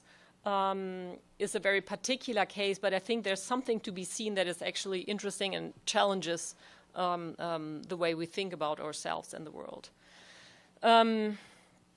So in this ongoing debate, there are different approaches in the attempt to argue for the rights of nature and for nature being a person. Many argue, substantially you could say, that animals and plants actually are subjects like humans with agency, feelings, responsiveness, etc., that we supposedly have. And there's also, for example, a recent book just came out about the rights of nature that tries to argue with the idea of property. I will not go into that. But yeah, there are different approaches how theoretically you can argue that nature, that non-human natural entities are persons. By aiming to simply extend existing rights in their current form to other entities, after the human model, the rights of nature movement remains, you could say, and some criticize, remains within the logic and terminology of the Western forms of rights, as Christoph Menke, but also Geoffrey Garver, for example, have argued. And so the expansion of the circle of those included, you know, should perhaps not now make a limited model of identity, namely that of the liberal subject, as the owner of subjective rights, you know, with agency, with free will, etc., binding for all. But instead of just extending personhood and rights, or even inventing ever new rights of the same type that can be owned like property, these cases and the climate crisis can also be a chance to question our concepts and categories, and this is what I want to focus on today, not with regards to rights, as Christoph Menke does, but focusing on the Western notion of the person that is, in its own historical development, very ambivalent. And I particularly find the legal notion of the person very interesting here. In his ethnological study of the person, Marcel Mauss establishes the special character of the Christian Western development in that, in contrast to other cultures that he studied, it emphasizes less the social, external, and relational character of the person in the structure of other persons, as well as in the structure of other things and a non-personal environment, but rather the individual, the autonomous, inner character of the person with free will and self-identity. And I quote from Marcel Mauss, "From a simple masquerade to a mask, from a figure, personnage, to a person, to a name and an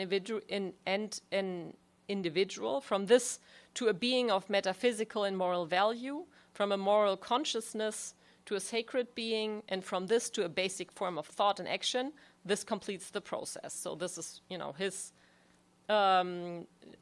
development of the notion of the person, the Western notion of the person. The concept of person, from Latin persona and the Greek prosopon, initially denotes the mask of the actor in the Greek theater, and belongs in modern languages both to the register of language and grammar, as well as to the register of the law, which juxtaposes things and persons. And to this double register, linguistic and legal, is added the theological register of the Trinity, but I will not go into that either today. It is precisely the theological strand that paves the way for the career of the concept of the person, which in the 17th century was a privileged term denoting the individual subject of thought and action, and by extension, subjectivity in general. The modern conception of the person, on which Western law and society is based, and this is my main point here, seems to be characterized by a fundamental tension, so is in itself ambivalent, especially against the background of its complex history. On the one hand, a person is understood as the public address of an own and theologically charged source of claims and rights, with free will, the face of a subject that is understood as an autonomous and self-identical individual, characterized by reason, free will, and subjective rights that are grounded in him or her. On the other hand, and much less visible, this person does not already exist in the state of nature, as the older origin in the theater indicates, the mask, and as is made explicit by Hobbes, among others, but only within a complexly constituted social space, such as language and law. In order to be able to appear as a person, whoever appears, the subject is dependent on a social constellation that gives space and place, makes actions and words ascribable, makes rights assignable and transferable, and treats the subject as a responsible person. The person is thus significantly dependent on a supra-individual and social scene of their appearance. They cannot act as a person on their own and by themselves, out of their own free will, but only in relation to and dependent on other persons for whom the same applies. And this kind of leads me back to Butler's criticism of Arendt, and I think this is also in the, in the sense that Virginia talked about with Haraway. And you did too, Maria.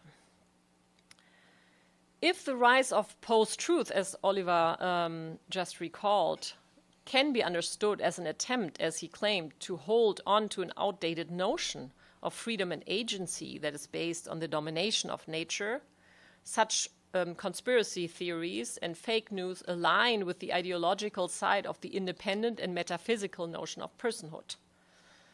And if, post-truth climate denial can be read this way, it seems to be a futile attempt to reclaim agency by radicalizing a concept of a disentangled free person, denying the artificial and social character of personhood for the sake of what they consider agency. And yet I would claim not only the concept of person, the Western concept of person is ambivalent, but also the Western notion of agency in itself. And particularly, again, the legal notion of agency, because there's a particular legal notion of agency, and I quote from the Dictionary of Untranslatables, a philosophical lexicon. The vocabulary of agency in the domain of law allows us to describe modes of action that are, in a sense, by proxy, that is carried out by someone in place of someone else, to be an agent for someone else. This is not the action without a subject that Ricoeur reproaches Davidson for instituting, but more radically, it is an action whose subject is not where we think it is, in the agent. And the institutional usage, the Central Intelligence Agency, for example, is revealing in both languages of a complexity in the mode of action, agency or the agent being that which acts, but on behalf of another. So it complicates, that's kind of what I'm trying to do here, to complicate the notions of agency and of person in this context of the rights of nature. The legal institution of the law of agency, through which it becomes possible to ascribe one person's actions to another, has been called a juridical miracle. It should be legally impossible that someone acts and the actions are ascribed to someone else. A constitutive tension is thereby indicated. In contrast with the operation of a messenger, the operation of an agent involves the autonomous decision, or free will, of the proxy, which, however, is ascribed not to the one who has decided, but to someone else. The German jurist Andreas Fischer-Lescano has written about the legal concept of personhood and agency in the sense, arguing for the rights of nature, not because natural non-human entities are also subjects like we humans, but rather the other way around. Not even we humans are the subjects that the general understanding of Western law makes us out to be. And this other and mostly overlooked heritage of personhood in Western law can be made use of for the expansion of the legal concept of personhood. A person in law, be it a natural or a juridical one, I mean, you all know that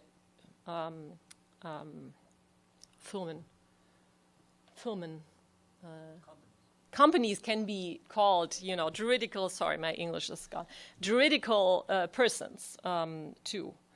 So a person in law does not constitute a uniform, ontologically verifiable person existing as such, and again, companies are an example for that, but is rather a legal reformulation of an extra-legal event. The legal person, to put it differently, is a legally conveyed, juridically imposed character mask. What is hidden behind this mask remains a black box to the law, and the law, you could say, doesn't care. A legal person is that portion of the world which the law deems relevant for its own operation and which the legal order requires and differentiates for the bundling of expectations. In this, what belongs to the non-person remains indeterminate. The legal person thus never encompasses an entire human being or other being. The status can never incorporate the human being as such, never nature as such, never the animal as such, or the river as such into the law. Rather, the legal person is only ever able to establish legal points and social points of attribution. This holds true even for the human legal person, who to that extent acts as the proxy of the internally heterogeneous body-soul unit human, and who makes that which is represented able to speak and to be addressed in form of the ostensibly unitary legal subject. So we can see how, in these cases of rights of nature, that these cases show us something, and they seem to be marginal, but they actually show us what's true for us all, and that we are all in need of others to appear, as Butler again has criticized with Arendt. And even if I represent myself in the court of law, and this is true for all spaces of appearances, the law is very special and specialized, but because of it, because it is highly regulated, it makes more visible what is true for other spaces of appearance as well. There's always an off from which to appear, and there are rules and conditions for appearing that we need to take into account, even if they are not written in specialized code, as in the case of the law. And of course, this raises the old question of who can speak for those who cannot, for one reason or another, speak for themselves in the particular language that the space of appearance demands. See Spivak's accusation of Foucault and Deleuze, and of the dangers of, advocatory violence. But since this danger is always present, these cases made urgent by the climate crisis make us face this old problem in a new way. And I think it's these are very interesting cases, because these non-human entities that are not unities like persons, but interconnected and interdependent in complex ways, may be dependent on human representatives to represent them in the human spaces of appearances, but we know that we humans are at least as much and existentially dependent on them. And so this, the whole question of advocatory violence here is, very intricate.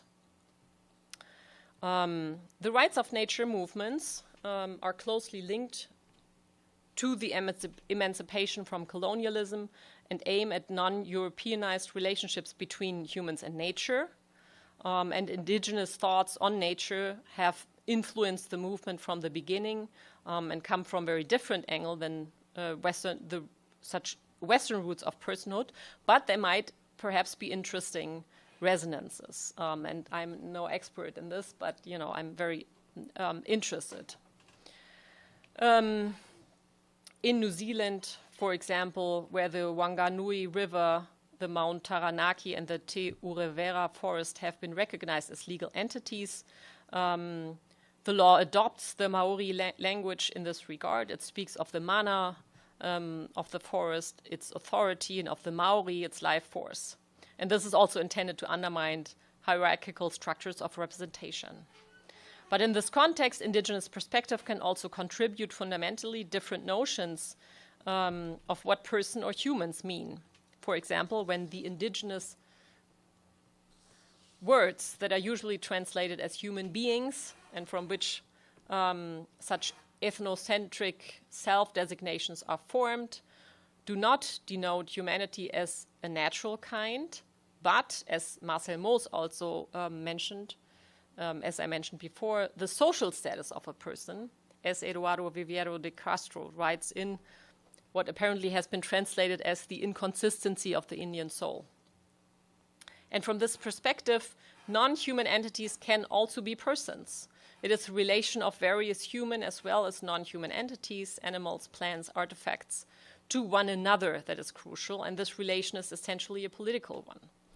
For such a central politicization of the relationship of the human sphere to nature and technology, diplomats between the spheres play a central role.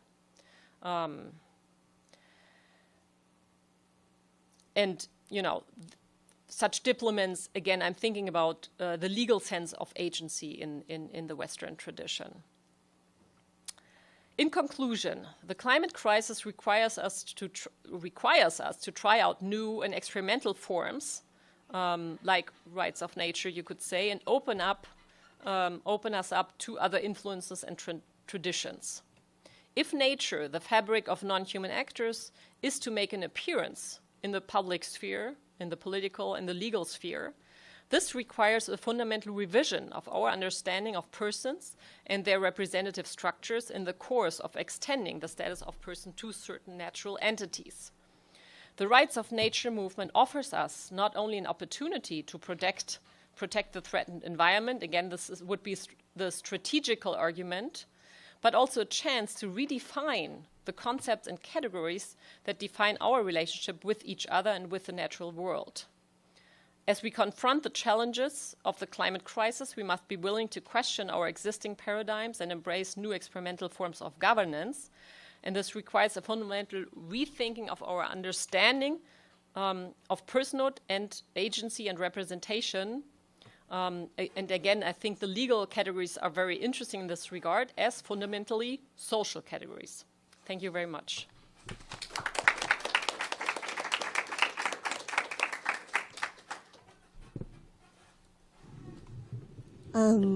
Thank you for our presentation. I could be here for a long time just to hear you. It could be, but I'll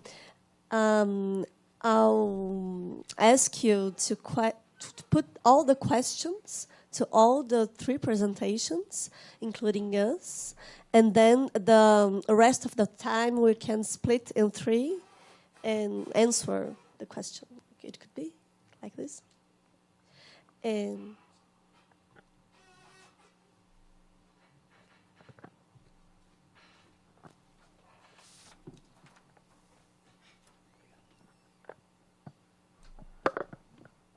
thank you for all the amazing lectures.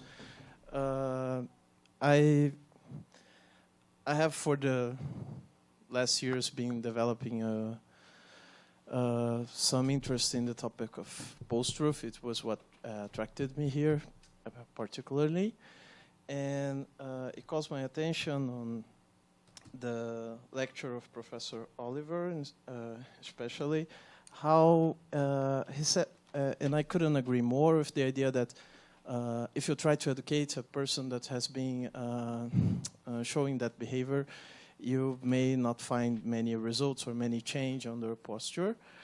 But at the same time, I'd like to ask about what kind of education are we referring to when we try to when we make this allegation, since I agree that a traditional educational approach in which I say and you listen, because I'm a physicist and you need to learn what I'm saying, may probably don't come out of good results, but there are many other ways of educational thinking, and I'd like to know if what's your opinion on and that to all the lecturers on what results may come out of these different approaches.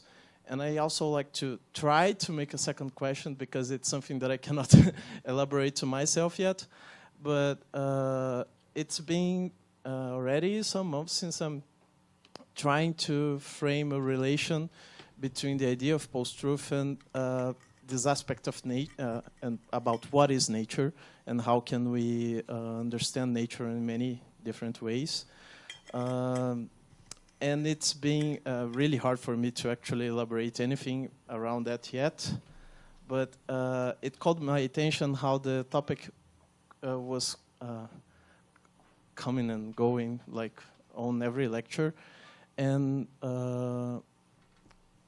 Professor Oliver said, and Professor Catherine also reframed the idea of that, this idea between post-truth being this way of protecting this, of people protecting themselves against these aspects of changing society, and how can we deal with not being able to control nature. And it's really difficult to frame this question for me.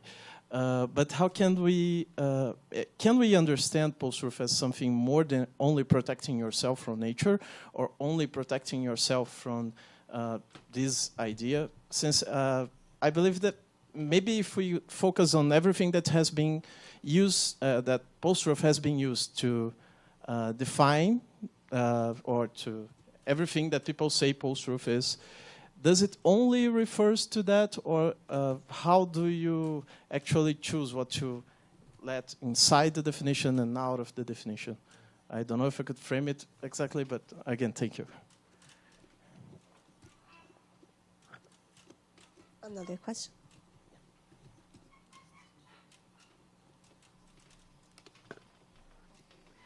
Oh, okay. Thank you for presentations. I was thinking, well, first to Maria, I think your presentation made me think about a discussion we were having in the critical theory GT, I don't know, GT, that Virginia also bring this discussion about the how to think today critical theory and the problem of the canon and how to change it. Oh, it's important to change it and something like that. And I don't know. I would like to hear you about it, because I was thinking that when you brought Marcuse, and well, I knew you like a long time ago, and I knew like your passion for those kind of things, like Marcuse and Adorno and so on.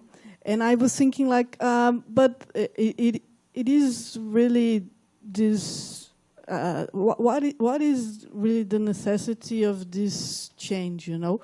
Because you can you can have a good, I think, interpretation and thinking about this, where we are and the changes of society, with a lot of philosophers, like, you know, from, I don't know, since Plato and that stuff. I don't know, just like a provocation in this way.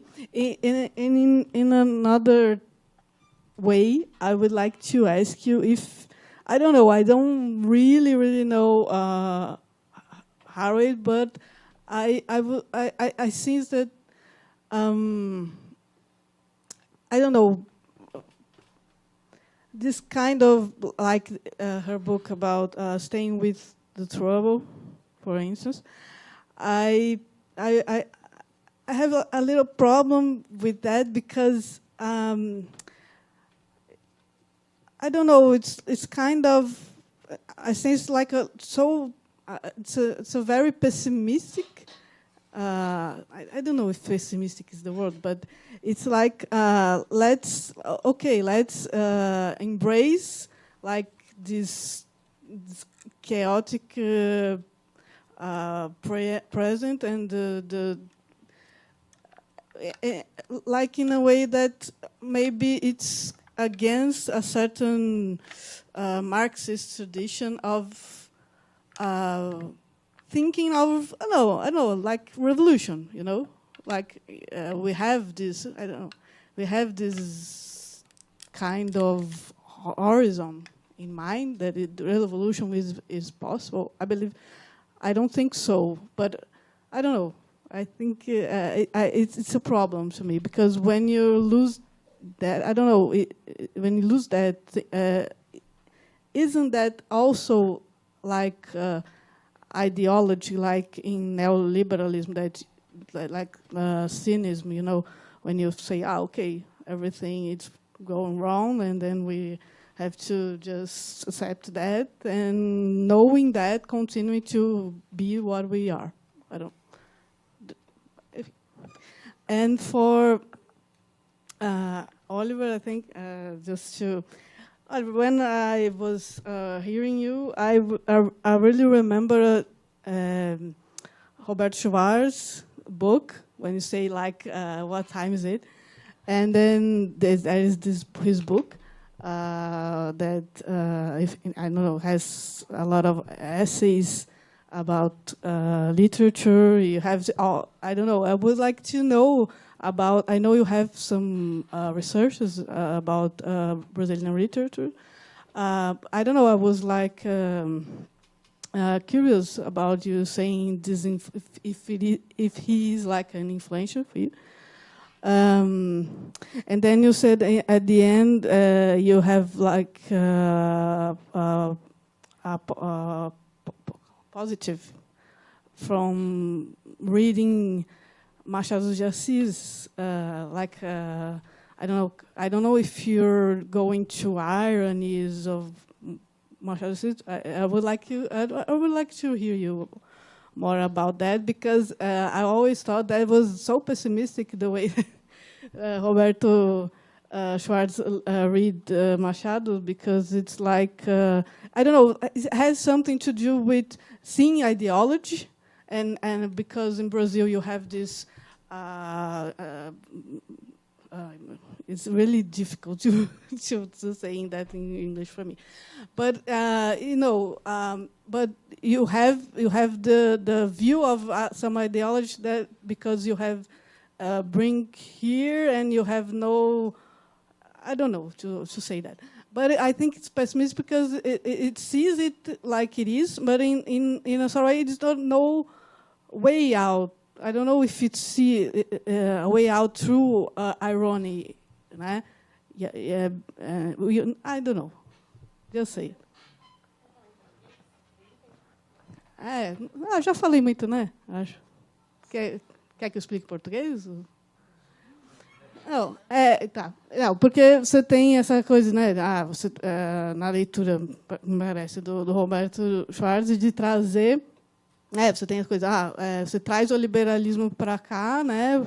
Para o Brasil, só que num descompasso sociológico de que você não tinha um real liberalismo, você tinha uma sociedade baseada na escravidão, então você tinha outra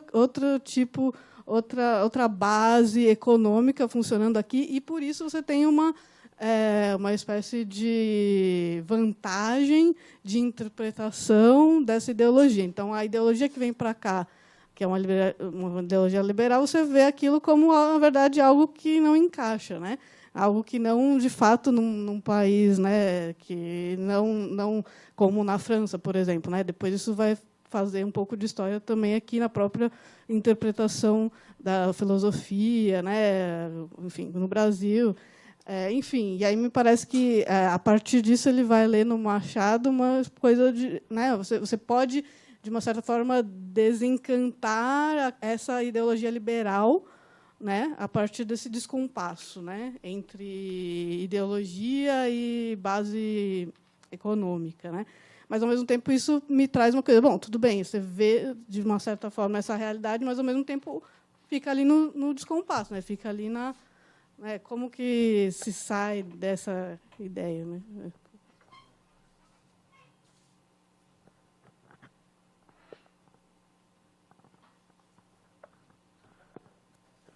Well, my question is for Catherine. How you understand, Catherine, the biggest obstacles for this generalization of the idea of the nature as a subject of right? You see economic obstacles as the fundamental one, or kinds of political? How you think, let's say, the type of tensions that this can create in our societies?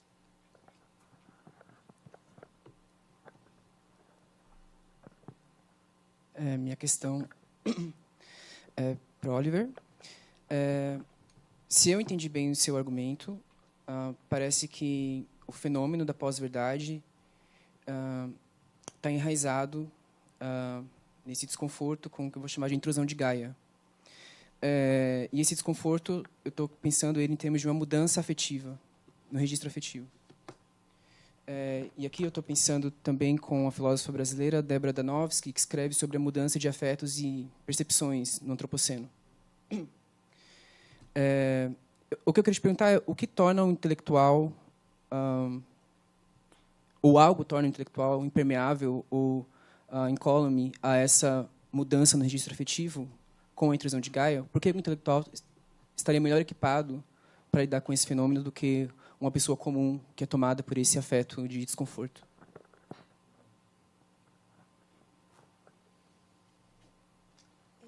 Do you have questions for each other?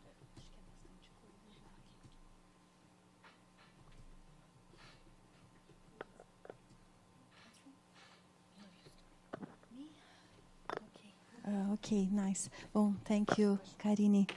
Karina, many questions in your question, but I will try to connect with my presentation here.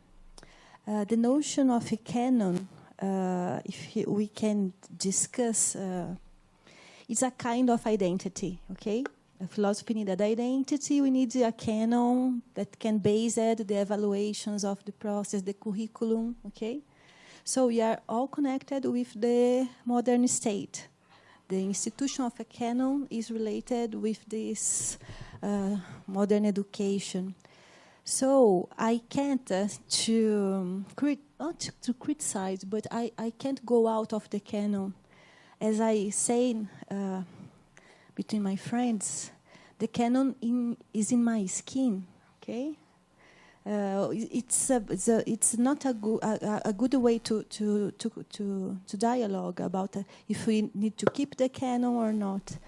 What touched me is the capability of the discourse to produce responses, to do actions. How a discourse can wordling produce worlds. Okay. So when in my presentation mobilize one philosopher, but letters written by Munduruku people, letters written by the Zapatistas, all of them can help me to discuss ethics and politics with opened possibilities of actions. To me, in fact, as a professor that work very connected with the high schools on my region, I teach my teaching is to form teachers, okay? To go to the schools, to go to the spaces. This is my job in UFBC University. So how we are arriving in a space and what kind of discourse and the responsibility of the consequences of that is important for me. Discourses that strengthen the ego or the rhetorical conception of a truth is, I don't like.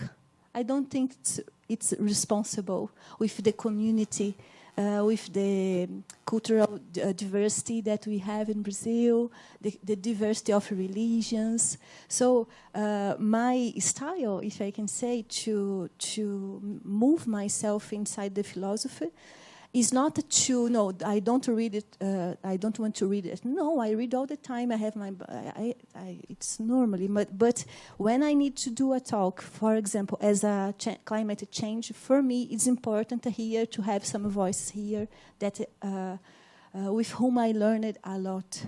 So I will finish that just putting two points. First, Haraway is difficult to read because she will not to refer to have a reference in the philosophical long questions. She needs an action. The metaphor that she uses is to put actions. So we can discuss that in another moment. It's a text written with an energy. She needs change. She needs to do something. You know, you can feel that when you read it. So we are not in the perspective of a reflection. We are in the perspective of a diffraction.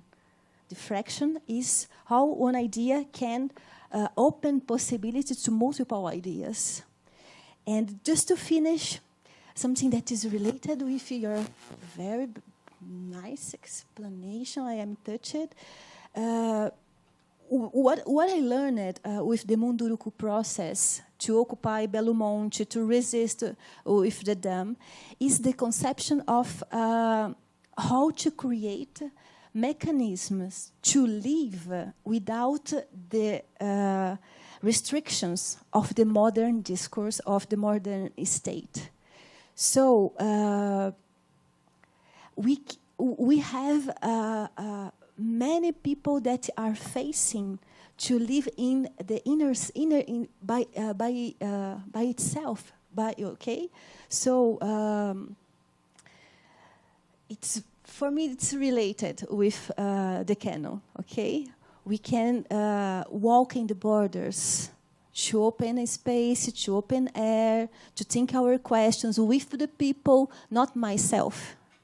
So, but it's a consequence of my work, my job. Okay, so okay.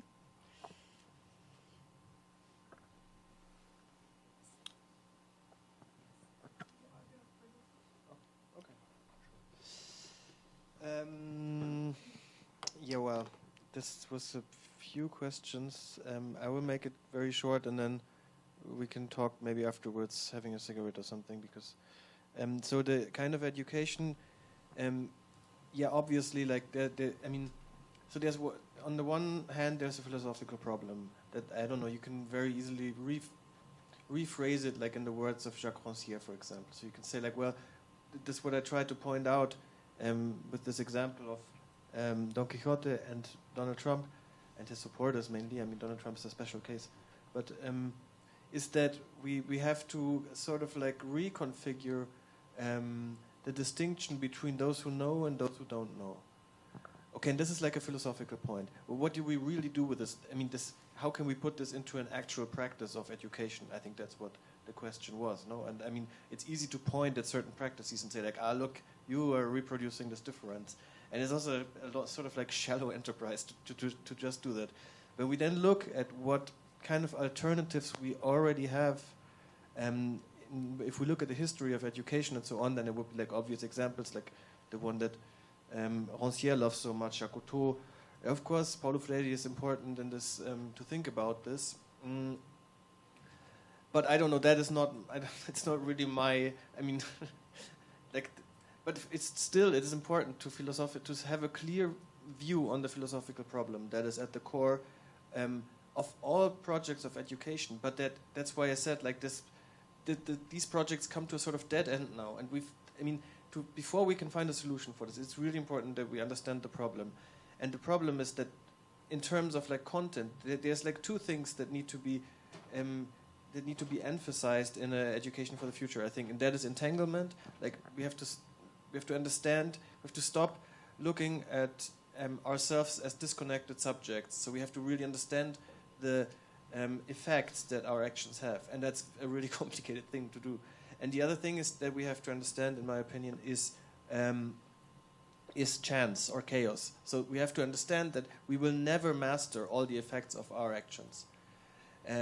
So there is like something that is uncontrollable, and that's not just like a bad thing. That's like, it's not just like, well, I mean, if we just had better technology, better understanding, and we could finally get rid of that.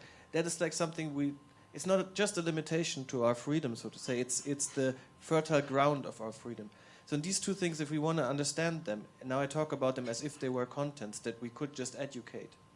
But if you start trying to educate this, it will automatically change the way you try to educate, because they're not facts that you can just talk about, that I can know and then tell to the one who doesn't know. And they cannot be transmitted like this. So they will automatically, I think, produce a change in education. So in the language of Latour would, for example, say, well, they are not matters of fact, they are matters of concern, or something like this.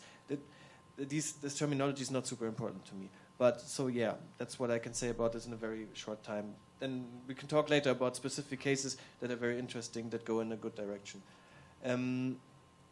Post-truth and nature.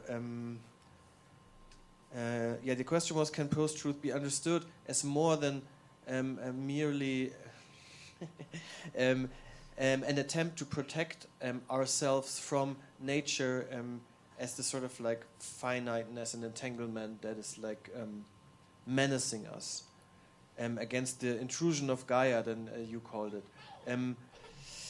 I don't know. I mean, I think that like this is a very broad thing, of course. Like this is basically like a very global attempt, no? And I think if we press, like, it's some conspiracy theories, some fake news, it's not obvious at first sight. But if we were to press the person holding these beliefs for a little while, I think we would always arrive at that this is the core. And that's also, you can see when you look at the history of the like political orchestration of fake news. No, there's some great books about it. It starts with the tobacco lobby, and the tobacco lobby. That's why I quoted cancer, like, because it's also something that frightens us, because so the effects of tobacco is something that frightens us because it also shows our finiteness. And that is structurally very similar to what happens with climate change. And so I think under every stone you turn and you have a closer look, you will find something like this. Although in some cases it's a bit harder to show, I admit that. But I think this is really the core of it. And this is, I have thought about this for a long time. I think it's the only way to make sense of this mess of post-truth. When you just look at the content, it's very hard to get it together somehow. That's my opinion, can be debated, of course. But yeah, Schwarz, I mean, had I had more time, I would have talked about Roberto Schwarz and about this glorious book, A Master on the Periphery of Capitalism, that I really love. And of course, when I read Machado de Assis, this would be, I would mainly draw also from his reading. Actually, funny, just 2 months ago, finally a German translation came out, done by a friend of mine. And then your question was a bit like, well, how can I like get something positive out of Machado de Assis, because he's like depicting the most grim picture, and so I try to rephrase it now a bit in my words, okay? And so you could say, like, well, if you look at Machado de Assis, well, the only thing that has like an alternative to capitalism is slavery, and that's, I mean, how can you be positive about that? Of course, that's the grim part about it. But I think that the very existence of Machado de Assis literature is actually the sign of something else, and that has it's a sign of a tradition in literature that is particularly strong, I think, in Brazil, This is what Haroldo de Campos is always writing about, this sort of like counter-tradition in Brazilian literature. That is the sign that there are other things possible, and that actually also already leads me to the last question. I have to be very quick. So about how can the intellectual escape from the discomfort? Can he? No, I don't think he can. Like, this would be a strange thing to say. You know, if I claim that this is the sort of like the horizon of modernity of our time, yeah, that would be a bit weird if we could just some genius could just like jump out of it. So I get it. It's a very good question. I think the intellectual, like everyone, remains affected by this discomfort. But then, of course, we are immediately confronted with a very complicated question, that if the intellectual is not exempt from this feeling, and if this feeling is constitutive for the modern era or something, then how can we get on a different path? And this is a question I tried to address already a couple of times today. I think that is only possible because modernity itself is not this monolithic thing. So there's always like a counter-tradition. We just have to find it. And Machado de Assis is part of this counter-tradition. That's why I would have liked to also talk about him, to give a more, let's say, positive or hopeful picture. But that's obviously that remains now very superficial. But that would be. I could elaborate on this answer if we had more time. Yes, thank you, Vladimir, for the question. And I would like to start answering by quoting the end of your talk, where you said capital has two big illusions, the endless exploitation of nature, of natural resources, and of the endless exploitation of labor, and of course the endless exploitation of nature is, you could say, an economic one, an economic obstacle, but a more systematic one, I would say, on a very systematic level. There's, of course, an epistemological obstacle that people just don't think of nature as the subjects that we are, supposedly. But, my argument was kind of saying, in the legal terminology, we are not the subjects that we think we are. And so we might as well include nature into this realm. I do think there's, I guess if you would press me hard, I would say the political obstacle is probably the biggest one, because people might be scared that they lose part of their rights. My rights will be limited if I will have to weigh it against the rights of nature. There's also a juridical fear that, the courts will be flooded with lawsuits. But I don't think that's the main obstacle, to be honest. I think, the systematic one, that nature is to be a resource, and the political one that, my rights will be in some ways much more limited if we have to take nature into account. I think that's probably the biggest, and it will create real tensions. But I think that's probably the biggest obstacle.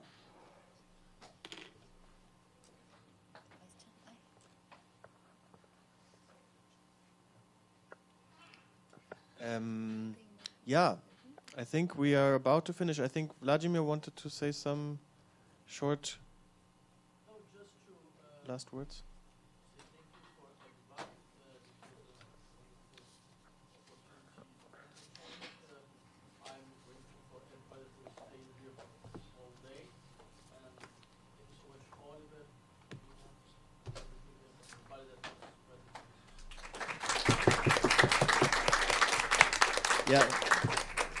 Also, thank you again from our side. I really greatly enjoyed the discussions today. We're really wonderful talks, and thanks for bearing with us.